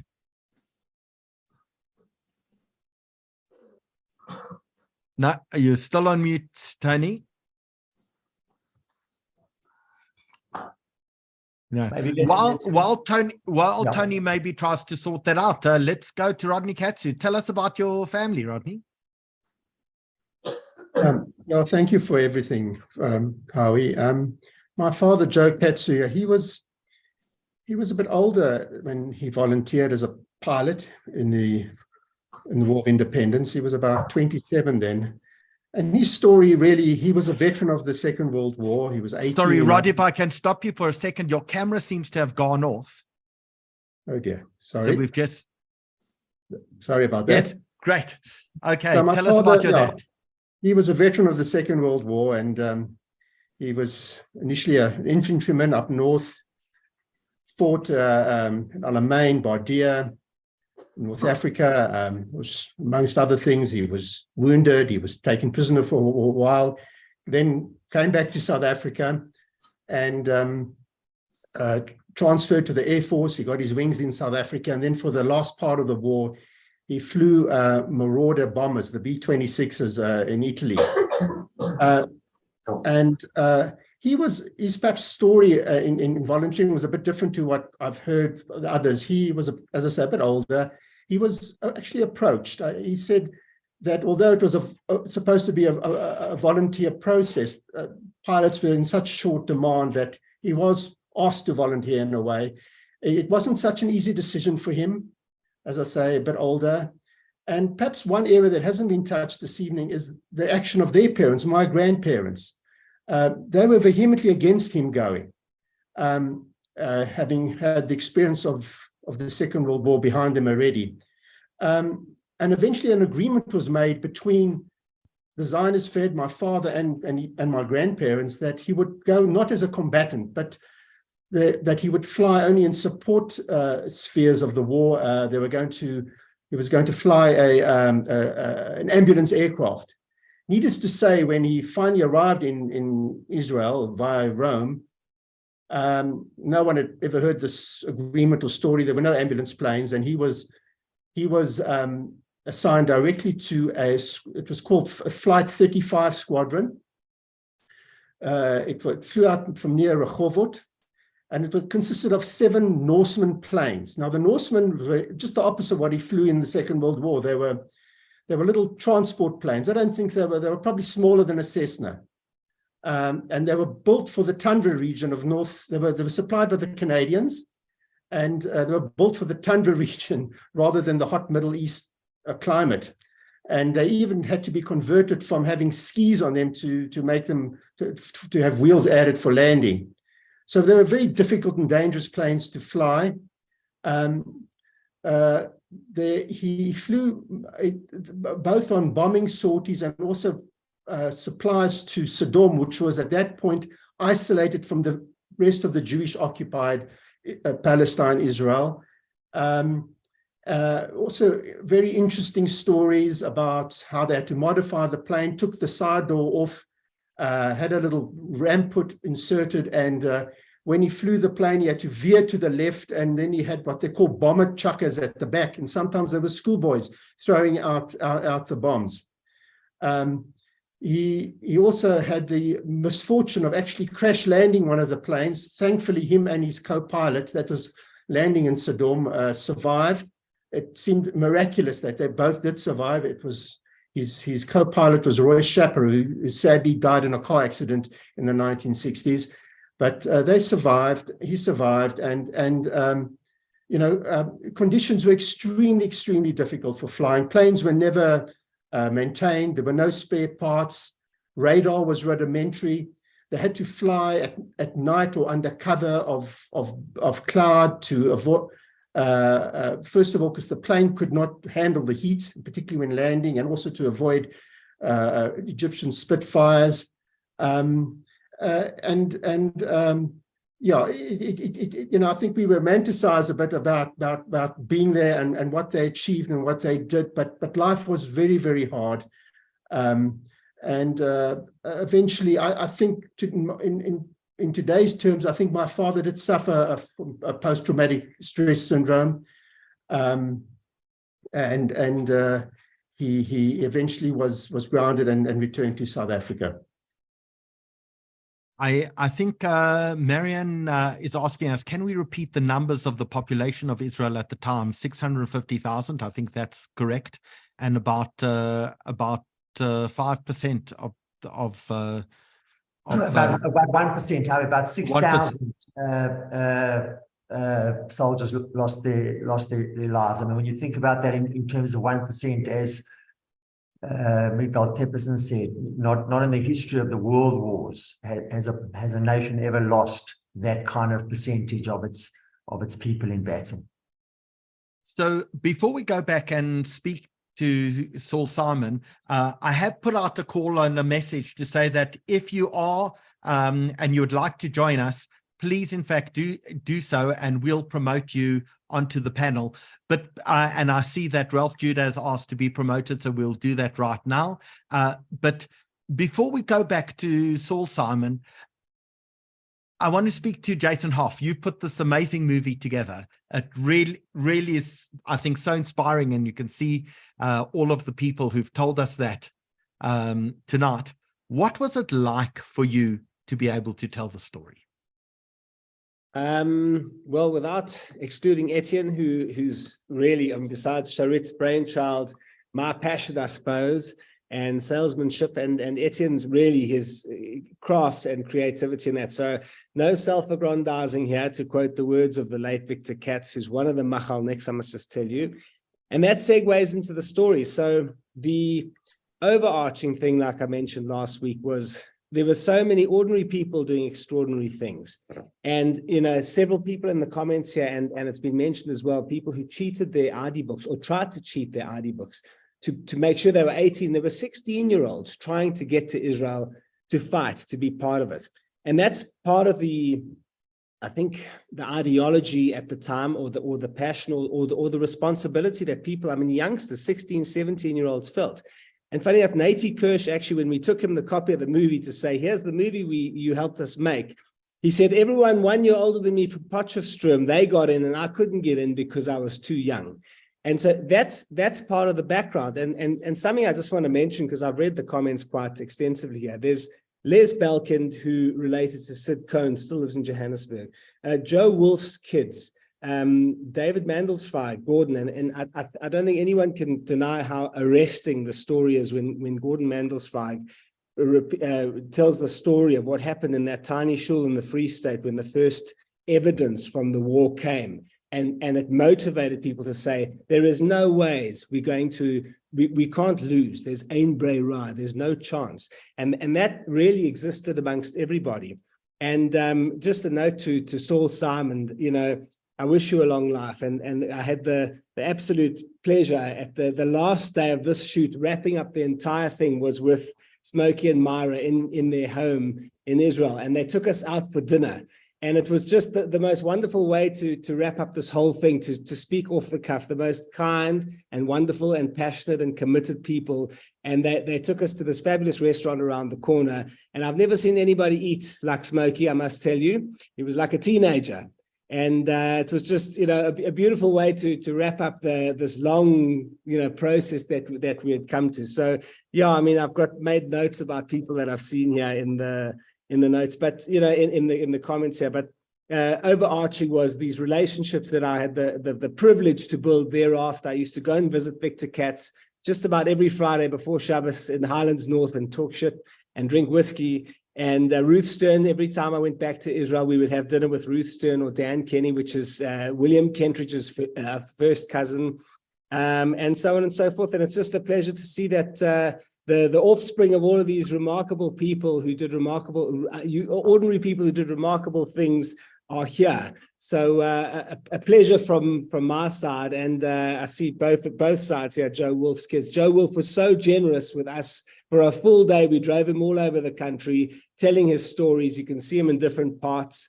And so, yeah, thanks to everybody. It's brilliant to see youngsters, the children, I should say, the youngsters of these Machalniks participating. So that's my first comment. Well, let's quickly talk to another youngster who's joined us, and that's Ralph Judah. We finally track you down, Ralph. Yeah, you can run, but you can't hide, apparently. Apparently so. So as I mentioned earlier, I did my law articles for your father, and that's where I heard the stories of people like Boris Senior and Cecil Margot and Smokey Simon from your dad. Tell us about Dov. So Dov was grew up in an extraordinarily religious Jewish family. He, although that probably wasn't apparent to you while you were working for him, the religious. He used to call me Matthew, and when I'd say why Matthew, he said Matthew verse 2, chapter 7, seek and ye shall find. Yes, indeed. He said that to me quite a lot too, if my memory serves me well. So his father was a Hebrew teacher and a Torah scholar, but being a man of Torah, he was also a fairly rabid Jabotinskyite, and so the family was infused with Zionism, and after coming back from the Second World War, my grandmother was apparently not particularly thrilled to learn that he was quite ready to turn around and go back to Israel. And the circumstances were interesting because during the Second World War, he had been in the artillery. And as he related the story to me, when he was in a foxhole in Alamein, he looked up at the guys in the aircraft and thought to himself, this is not a good place for a Jewish boy to be. I want to be up there. So he left the artillery in 41 and joined the Air Force. He qualified as a navigator, and then he joined 24 Squadron, which was under the command at the time of Cecil Margot. And Trevor Sussman was the pilot to whom my father was allocated, if you will. And as those of you who are familiar with the history of the Israel Air Force know, the Cecil and Trevor were the guys asked by the powers that be in Israel to come across and help with the formation of the Air Force. So my dad had already made the decision to leave for Israel. Same situation as the Katsus. His wedding was set for later in 48. He went to my mother and he said, I'm going to Israel. You can come with me if you like. She said exactly the same thing. She said, actually, we're going to accelerate the marriage and we're going to go together. And shortly after the Declaration of Independence, my mom and dad, having gotten married at the Oval Shul in Joburg, literally went virtually directly to the airport and took the 3-day journey. They went through Cyprus in order to get there as tourists to Cyprus, and then flew directly from Cyprus to Israel. When they landed at Lod Airport, they landed in an air raid. And my mother, who was dressed in the typical travel finery of 1948, in a hat and a coat and all sorts of other things, got summarily bumped into a ditch by the person standing next to her as the air raid siren went off, and lost her hat, which was for her a mortifying experience. So the beginning of her experience in Israel was interesting and complicated. My dad immediately started flying in those little flying boxes, not as a pilot, because he wasn't a pilot, but as the originator of the bomb chuckers. And he described to me during one of my conversations with him flights over Nablus and Jenin, where they didn't have bombs, so they threw bottles, soda bottles, out of the plane because they whistled on the way down and sounded like bombs and exploded. Not to create much damage, but psychological trauma. And he described a bunch of those. But then Cecil and Trevor Sussman arrived, got the Air Force organized, and Cecil asked my father to head up air operations. And Smokey was the director of air operations, and my father was the Rosh air operations for the whole performance for the duration of the war. My mother ran the Safa room, which was the operations room.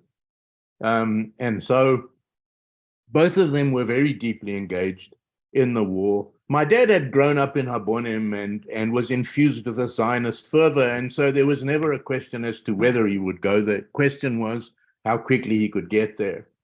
And in talking to him, it was very clear that having lived through the Second World War, he viewed the risk issue was something that he viewed as just another mission. He also had been flying the B-26s over Italy in 24 Squadron. And so for him, it was just it was another mission, this one perhaps more important than the previous one for him, the previous one being the Second World War as a whole. And they stayed there until mid-1950, when my mother basically decided that she wanted to go home. A, she wanted to get her hat back, and B, she wanted to go back to a place that was a little less chaotic, a little more welcoming, and a lot safer. And I think they were at severe risk of having me being born at that particular point in time, and so she just wanted to go home. Otherwise, I think my dad would gladly stayed.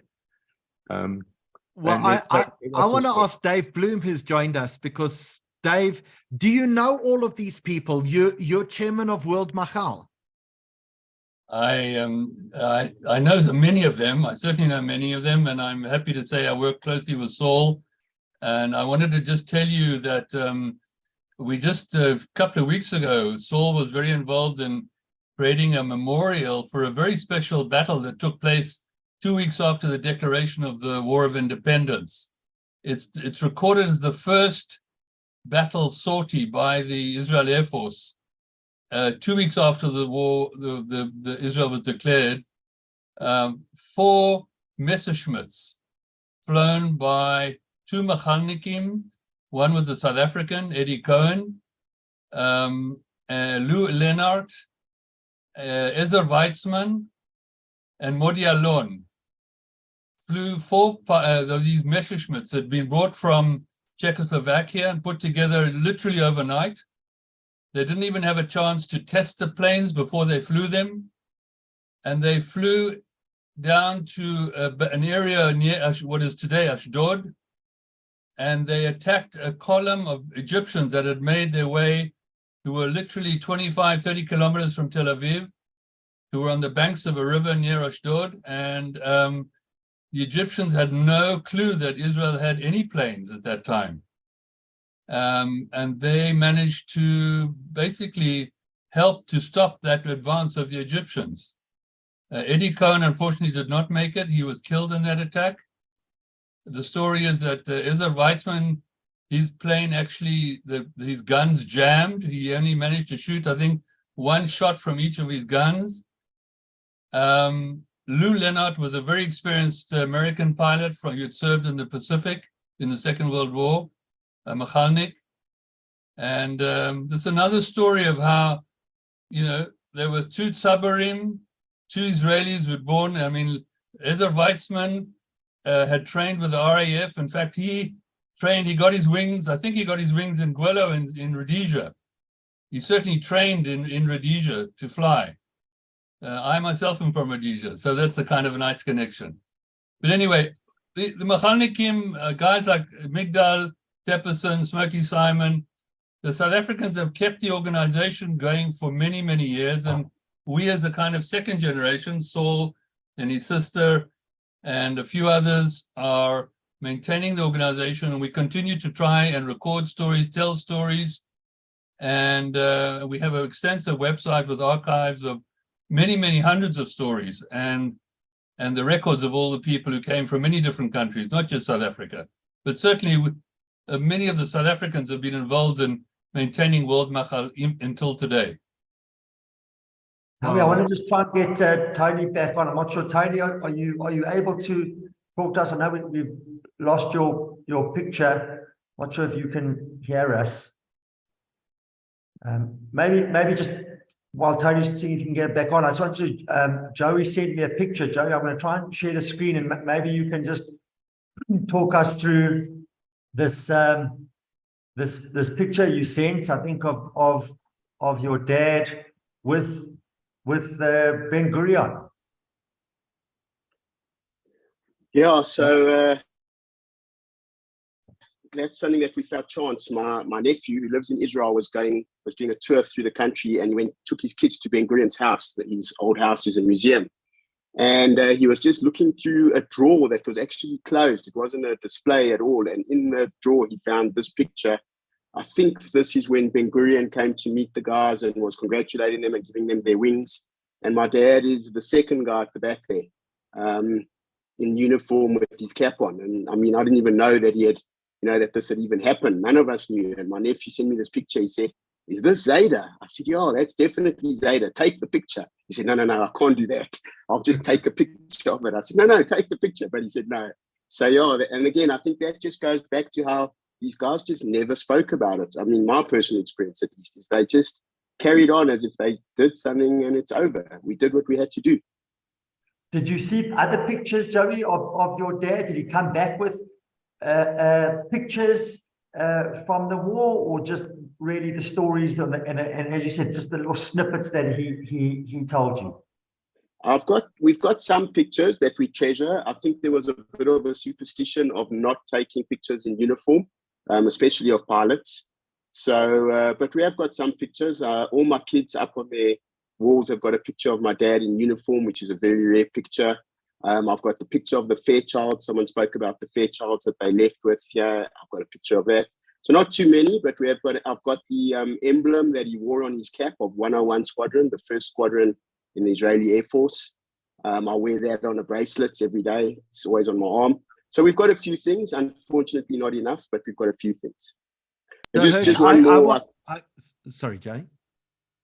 One more beautiful story, and I think Saul may back me up here, but flying enthusiasts will arguably say that the Spitfire was one of the best planes ever built, especially in its time. And there was one flying Spitfire left in South Africa, and I took my dad to see it. I don't think he ever looked at any of us kids or my mom with such loving eyes.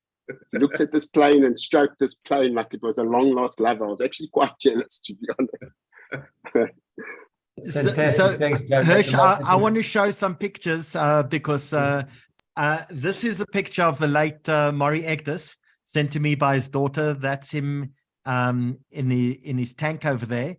And also today, I don't know if you remember the name Professor Ruben Scher. Professor Ruben Scher is probably one of the most famous South African doctors, and he led the initiative to treat HIV/AIDS patients in South Africa. You may recognize him from kind of these sorts of pictures, but here is a picture of him in Israel as part of the Machal, and some of his epaulettes, I think you call them, that were sent to me today by one of his sons. So Saul, one of the questions asked a little earlier from someone, in fact, from Morris Kruger, is after the war, what did your parents decide? Did they stay in Israel? Did they come back to South Africa? What was their future? They were asked to stay on for a year to help establish the Israeli Air Force. After all, it was built during wartime, so it was a total, I wouldn't say chaos, but they had to really get things in line in no time during pretty hectic fighting. So he was quite experienced from the Second World War, understood how operations need to be organized. My mother helped build the Metz section in Sarona in Tel Aviv. They spent a year helping establish the Air Force. After that year, they were asked to stay on for another year. And that's where my parents decided they would negotiate 6 more months. And then in the mid-50s, they headed back to South Africa, pretty similar to Ralph's story.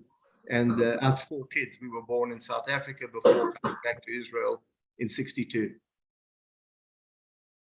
So, Jason, I want all our filmmakers, I think they're still on, but they don't have their cameras on, but I want them to come and take a bow to our audience.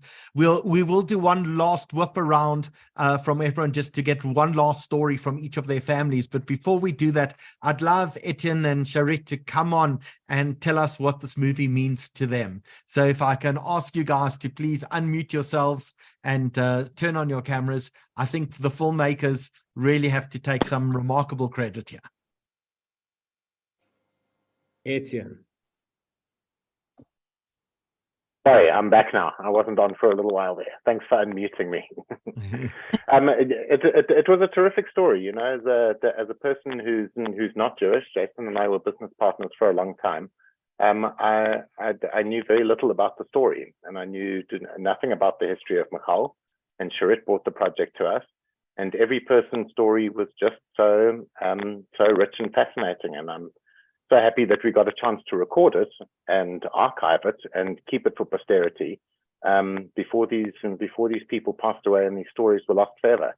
It was a great privilege to be involved with it and to meet and hear everyone's stories and put it together forever. So, Sharit, we are losing many of the Machalniks. Most of them have in fact passed. There's still some around in Israel and the United States, and hopefully there's some in South Africa as well. Tell us what's the next story that we have to actually not lose before it's too late. Well, I think you're going to have to pull Jason into that, since he's still very much involved in the industry. Yeah. So Jace, that's up to you, because I know he's got some more stories that need to be told and that he's got in the pipelines. Cool. So Jason, you gave us an inkling a little earlier in this week, last week Sunday, in fact, of what's next for you. Yes, so Sharit, assuming you don't have a film project for us, which the door is always open, just by the way, you can come in anytime, no problem. We'll stay in your flat in Netanya, no problem, and we'll shoot it. But for now, we've got a story that myself and my friend Lisa Esses have been speaking about for 17 years. Her mother was a Libyan Jewish exile from 1967 and forms part of the Sephardi Mizrahi exodus from the ancient Jewish homelands of Tunisia, Algeria, Morocco, Lebanon, Egypt, Iraq, etc. And it's not very well told. It's fairly well documented, but it hasn't been put into a movie that is simultaneously entertaining as well as educational and very watchable. So this has been germinating for 17 years, but now we are actually getting started. We've got a fair beginning for our fundraising, and it's a much bigger film because it traverses several continents as well, and many countries. We'd like to go to Morocco and Tunisia. We definitely going to shoot in London, of course, Israel. A lot of the Libyan Jews, for example, live in Italy. A lot of the Tunisians, Algerians live in France, and it's an untold story. And I think that's going to be, that's going to be our next Jewish themed film. And please God, we get it together. But we are starting now in London at the end of the month for a few extra interviews. So God willing, Baruch Hashem, we will be here in a year's time or maybe 18 months, and everyone will come and listen. And all the Ashkenazim will say, wow, I didn't know that. And let's learn about the Sfardis and the Mizrahim. So that's the one. Cool. I see Shaul Zevi wants to come on, and Shaul, I'm going to try to see if I can promote you just for a second to be very, very quick, just to tell one story, and then Herschel's going to do a whip around. So Shaul, you say you don't have a camera on, but I think you may be able to have your microphone on. Shaul, can you hear us?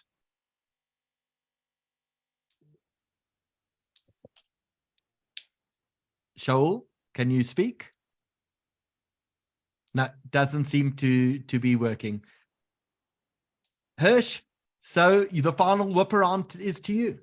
Howie, maybe just to share, I've just got another picture sent to me, and it always kind of makes it more real. But this is a picture sent to me from Richard Friedland with a tank that they had, I think, captured, and Richard's dad, Bernie Friedland, is on the left. Can I say there is absolutely no doubt in my mind, looking at this picture, who Richard and Peter's father is, without any doubt. And I think second from the right is Morris Ector. So just once again, amazing pictures of amazing individuals, and maybe just to end on a whip around, just from everyone, is just to talk about the responsibility or the obligation to continue to tell this story of your amazing parents and what they did for the state of Israel, and how do you make sure that this story of ordinary people who became heroes in your families is passed down to the next generation and to the grandchildren and to the great-grandchildren to preserve this amazing legacy and this amazing story? How do you go about doing that? If I may. Please, Dave. So, we have this very extensive website, and we continue to collect stories on the story of Machal. And I invite anybody who's participated in this evening to contact me at worldmachal@gmail.com. And I'm happy to help continue preserving the story. And we have a small volunteer committee. We have representatives in the US. We have people in France. We have people in South Africa and here in Israel. And we really would like to cooperate with anybody who wishes to contribute a story. We have wonderful recordings of Smokey Simon, of Joe Wolf, of Tepperson, of Migdal Tepperson, extensive interviews with them on our website. And these are just ways in which we continue to record and maintain the history. So please. Dave, can I ask, Stan says, is the Machal website working? He got a warning. Yeah, so I have to warn you, and I'll be frank with you. We've had a security issue on Chrome. If you go to the website machal.org.il using your Edge browser, you can access it. Unfortunately, Chrome is giving us a bit of a headache at the moment. There is a problem there. We also have a very active Facebook group, and people are contributing daily. You can see a report on that same ceremony that I told you about, the Ad Alom ceremony we did a couple of weeks ago. We have a film and we have pictures of that ceremony, and we have almost daily people posting material on the Facebook. What's the name of the Facebook group? Go to Facebook and look for World Machal. World Machal. Okay, great. Thank you very much. Thank you everyone at Jewish Report for putting this together. It's really been wonderful. The film has been around, I think, am I right, since about 2011, but still it's great, always great to see it. Yeah, so maybe just everyone give us a sort of a parting comment and the emotion that watching this evoked in you, and how do you tell the story to your children and grandchildren and make sure that it's passed down through the generations? Who are you directing that at? Let's kick off with you, Saul. Yeah, okay, thanks. Just before I address that question, two minor points that I think are important. One is the ingenuity that went on in 48, driven by Machalniks, in my view, is the start of Startup Nation. What the Machalniks did in 48, they innovated in no time, incredible technology that enabled the Air Force to be that much more powerful and effective, and not just the Air Force. The radar story before is just phenomenal. Can you imagine the only radar in the war was hand-built by pieces of junk assembled with that bicycle chain swiveling it? Aircraft that were flown Spitfires from Czechoslovakia through Yugoslavia, 5.5 hours in the air because they took out every single pound of weight so they could put in extra fuel tanks, and they made it. They didn't crash without test flying. Unbelievable ingenuity. I think that instigated and was a great push for the belief that we can basically do anything with technology if you put your mind together. Beyond that, the other point to me is the bravery of those guys, and especially those that fought in World War II.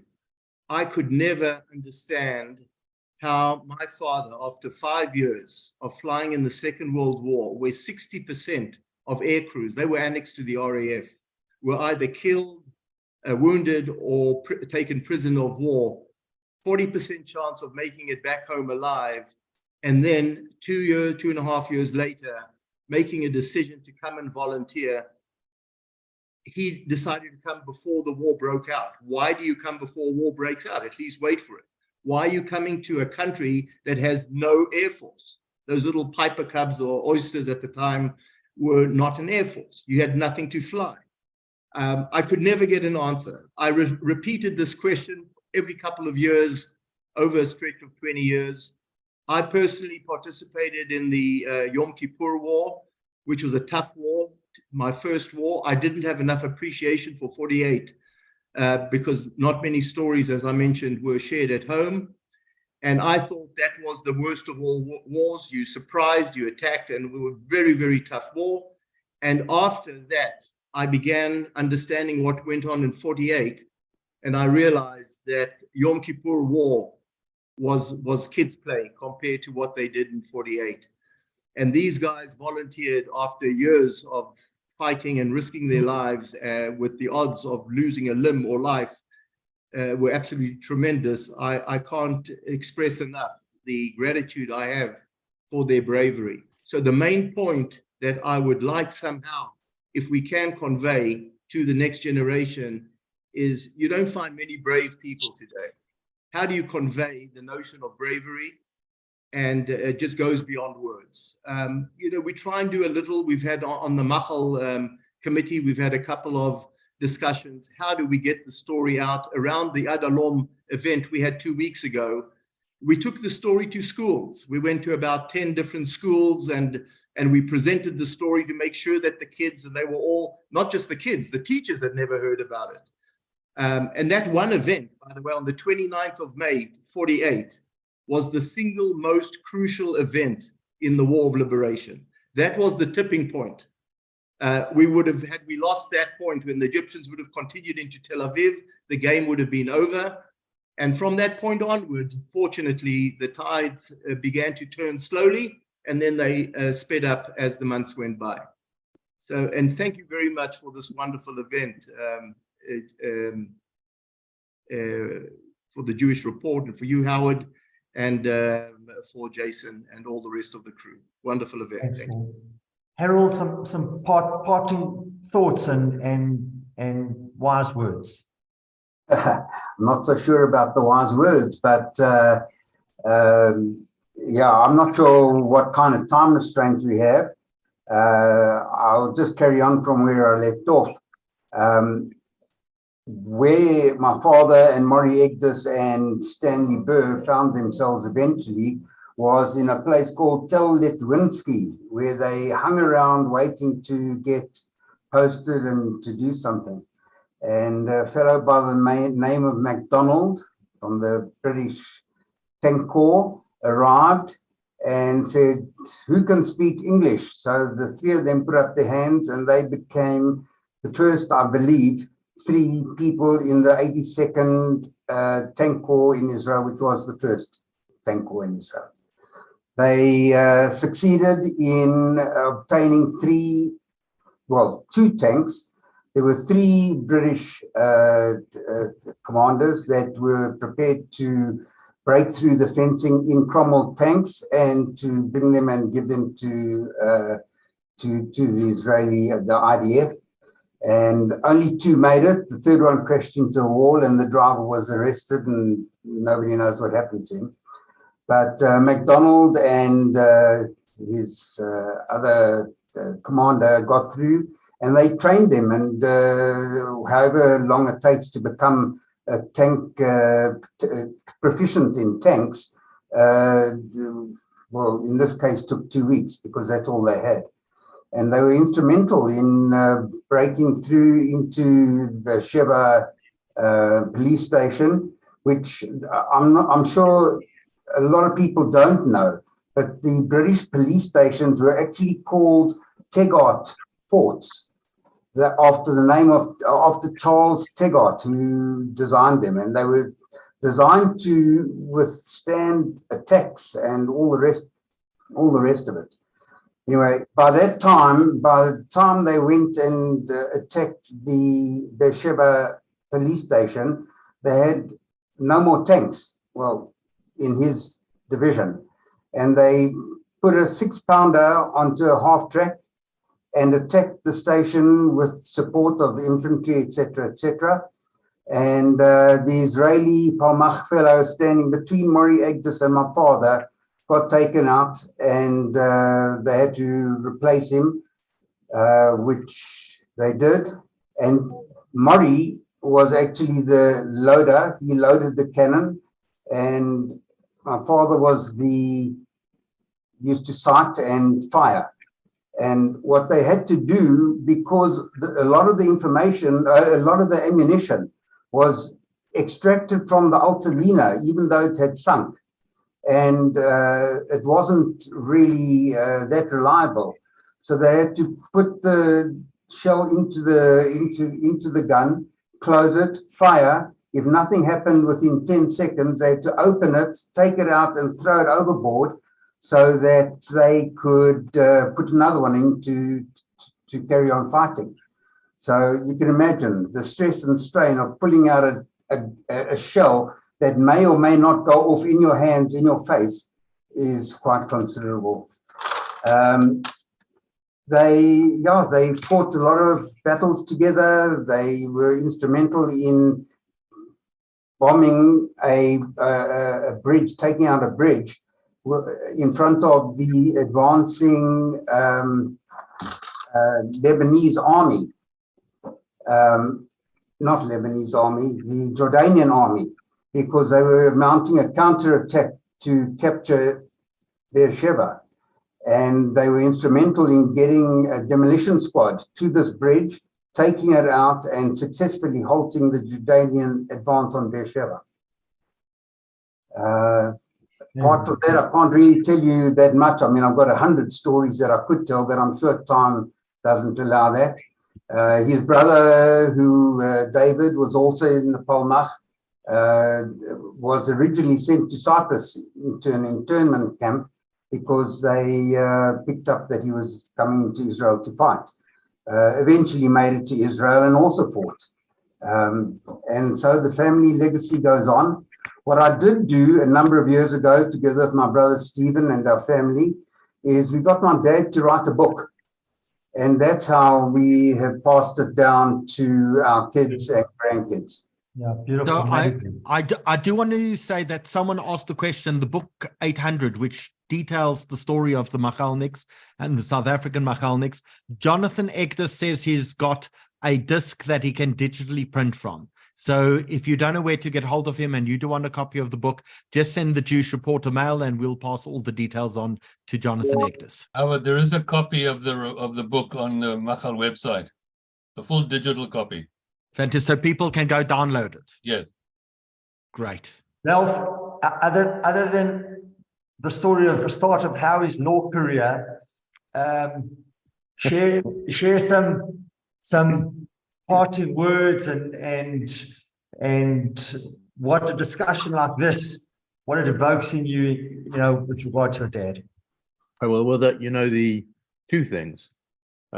One is I've sat here listening to all of this. It's remarkable. People who are heroes who refuse to be thought of as heroes. There's a lesson in there somewhere for all of us.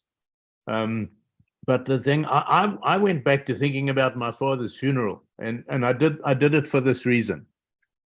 During the course of the funeral, the South African Jewish Ex-Service League, which was substantially Machalniks, used to gather around the graves of their fallen comrades, and they had a sort of a beautiful ceremony. And Tuxi, I remember well, your dad being there at the time, and it recited something, and it ended up with until the coming of the dawn and the dusk and so on and so forth, we will never forget, we will always remember. And these were ordinary people doing extraordinary things. I think at a minimum we owe it to them to create and persevere in this enduring memory. And it's not because they were specifically, exemplary in any way. They never viewed themselves as exemplary. I think we need to remember that ordinary people, particularly ordinary Jews, can do the most extraordinary things when properly motivated and they put their mind to things. And that, for me, is the great lesson of all of this. I think these were remarkable men and women, and we owe it to their memory to create something enduring. from this and spread these lessons. Amen. Amen. Rodney, I'm gonna pass the baton to you. Thank you. Just a comment about one of the previous speakers. I know one of the things my father said when flying to Sodom, when Beersheba was taken, it made flying to Sodom so much easier. So, you know, these things were also interrelated, what was happening on the ground. Just a last few words. My father actually did a wonderful, he also is one of those that never spoke that much about his experiences, but in his latter years, he wrote a memoir. He directed it toward his grandchildren. It's just a wonderful memory and a legacy that he's left for all of us. And so much more that things that we never knew previously. Thankfully, and proudly, one of his grandchildren is actually living in Israel today. He's married Aliyah, my nephew Josh. But just to finish off about my father, I think what was really one of the most poignant things about him actually happened posthumously at his unveiling, and says so much for this generation of soldiers that fought on our behalf. Someone arrived at the unveiling, an old army friend. He hadn't seen my father for 60 years, and he had seen the notice in the newspaper. We never knew him. My father never mentioned his name. He came up to us and he just said, "I've come to say goodbye to an old army friend." And for me, that's just been a wonderful epitaph for him and his life. Thank you. Thank you so much. Joey? Yeah, so I think she asked the question about how do we pass this on? And I think the one thing my dad did very well was he tried not to influence us with his own beliefs. He tried to help us make our own decisions, educated decisions. And thank God he turned us all into Zionists. A lot of his grandchildren have landed up in Israel and are doing and have done what they had to do. But his message always to us, and that's the message I think we can all pass on to our kids, is he said, don't ever, ever be embarrassed to fight for our right to exist. We've got every right to exist, and we'll do whatever it takes to make sure we continue to exist. And that was his legacy, and that was his message that he left to us and to his grandchildren. Amazing. Jason, maybe to hand over to, I see Sharit has just come on, I think, so I'm not sure if she wants to say something as we move to the end of the webinar, but Jason, maybe on behalf of the directors and the producers, you've heard some amazing stories from the children of these amazing Machalniks. Maybe you want to say a few words. Very briefly, it was firstly, thanks again to the passion of the South African Jewish community in stepping up to tell a story that is in a way uniquely South African. I think overwhelmingly, the numbers were so disproportionate of the South Africans in the overall story. So that is a remarkable story. Again, like Ralph said, ordinary people doing extraordinary things. And the blessing to us was that people came together and said, we trust you in making this film. They funded it. And I think we've created something indelible that, stands to pay homage to the people who did become heroes and played their part in a remarkable piece of history that's so significant to the Jewish people. And so, yeah, thanks to everybody, and thanks to Sharit and Etienne, of course, and thanks to the Jewish Report, of course. Thank you. Sally, before we hand over you to close out, I wanted to just say, as we've said so many times on the webinars around the history of our people and the amazing things through the triumphs and the traumas and the happiness and the sadness, and to our panelists on behalf of your fathers, and to the many second generation Machalniks who have been watching, that maybe the memories of your parents be a blessing to all of us. Maybe their memory be honored, maybe their story be continued from generation to generation. And as you've all said, and quoted by Ben Gurion, this war was not won by heroes, the war was won by ordinary men and women rising above themselves. Amen. Amen. So Hirsch, I think we've heard the story tonight. Ralph said the words, ordinary people doing extraordinary things. And I think every single week when we do one of these webinars, one of the 154 webinars we've done, we really highlight the extraordinary, the unique, and the passion of our community and our people. And I think that's one of the great privileges that we have as the Jewish Report, to be able to do that. I want to give everyone an opportunity to be a hero as well, because we're using the opportunity as the first online Jewish film festival, we think, in the world. We're giving people an opportunity to make sure that during this winter, which is cold and dark out there, that people less fortunate than ourselves have some light and some heat. And so we're asking you, if you can afford it, please give a donation to the Angel Network.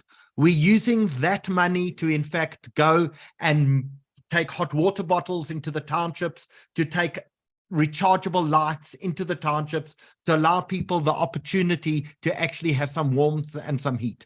And we're doing it not just in the townships, we're doing it in our own community as well, because there are many people, even within our own community, who don't have light and don't have warmth. Last week, we collected enough money to ensure that 500 people got heat, got warmth, and got light during this enormously difficult time. We want to make sure that you have the opportunity, if you can afford it, to give some money as a contribution tonight to the people of South Africa, to the Jewish community of South Africa, to make sure that no one should sit in cold and darkness this winter.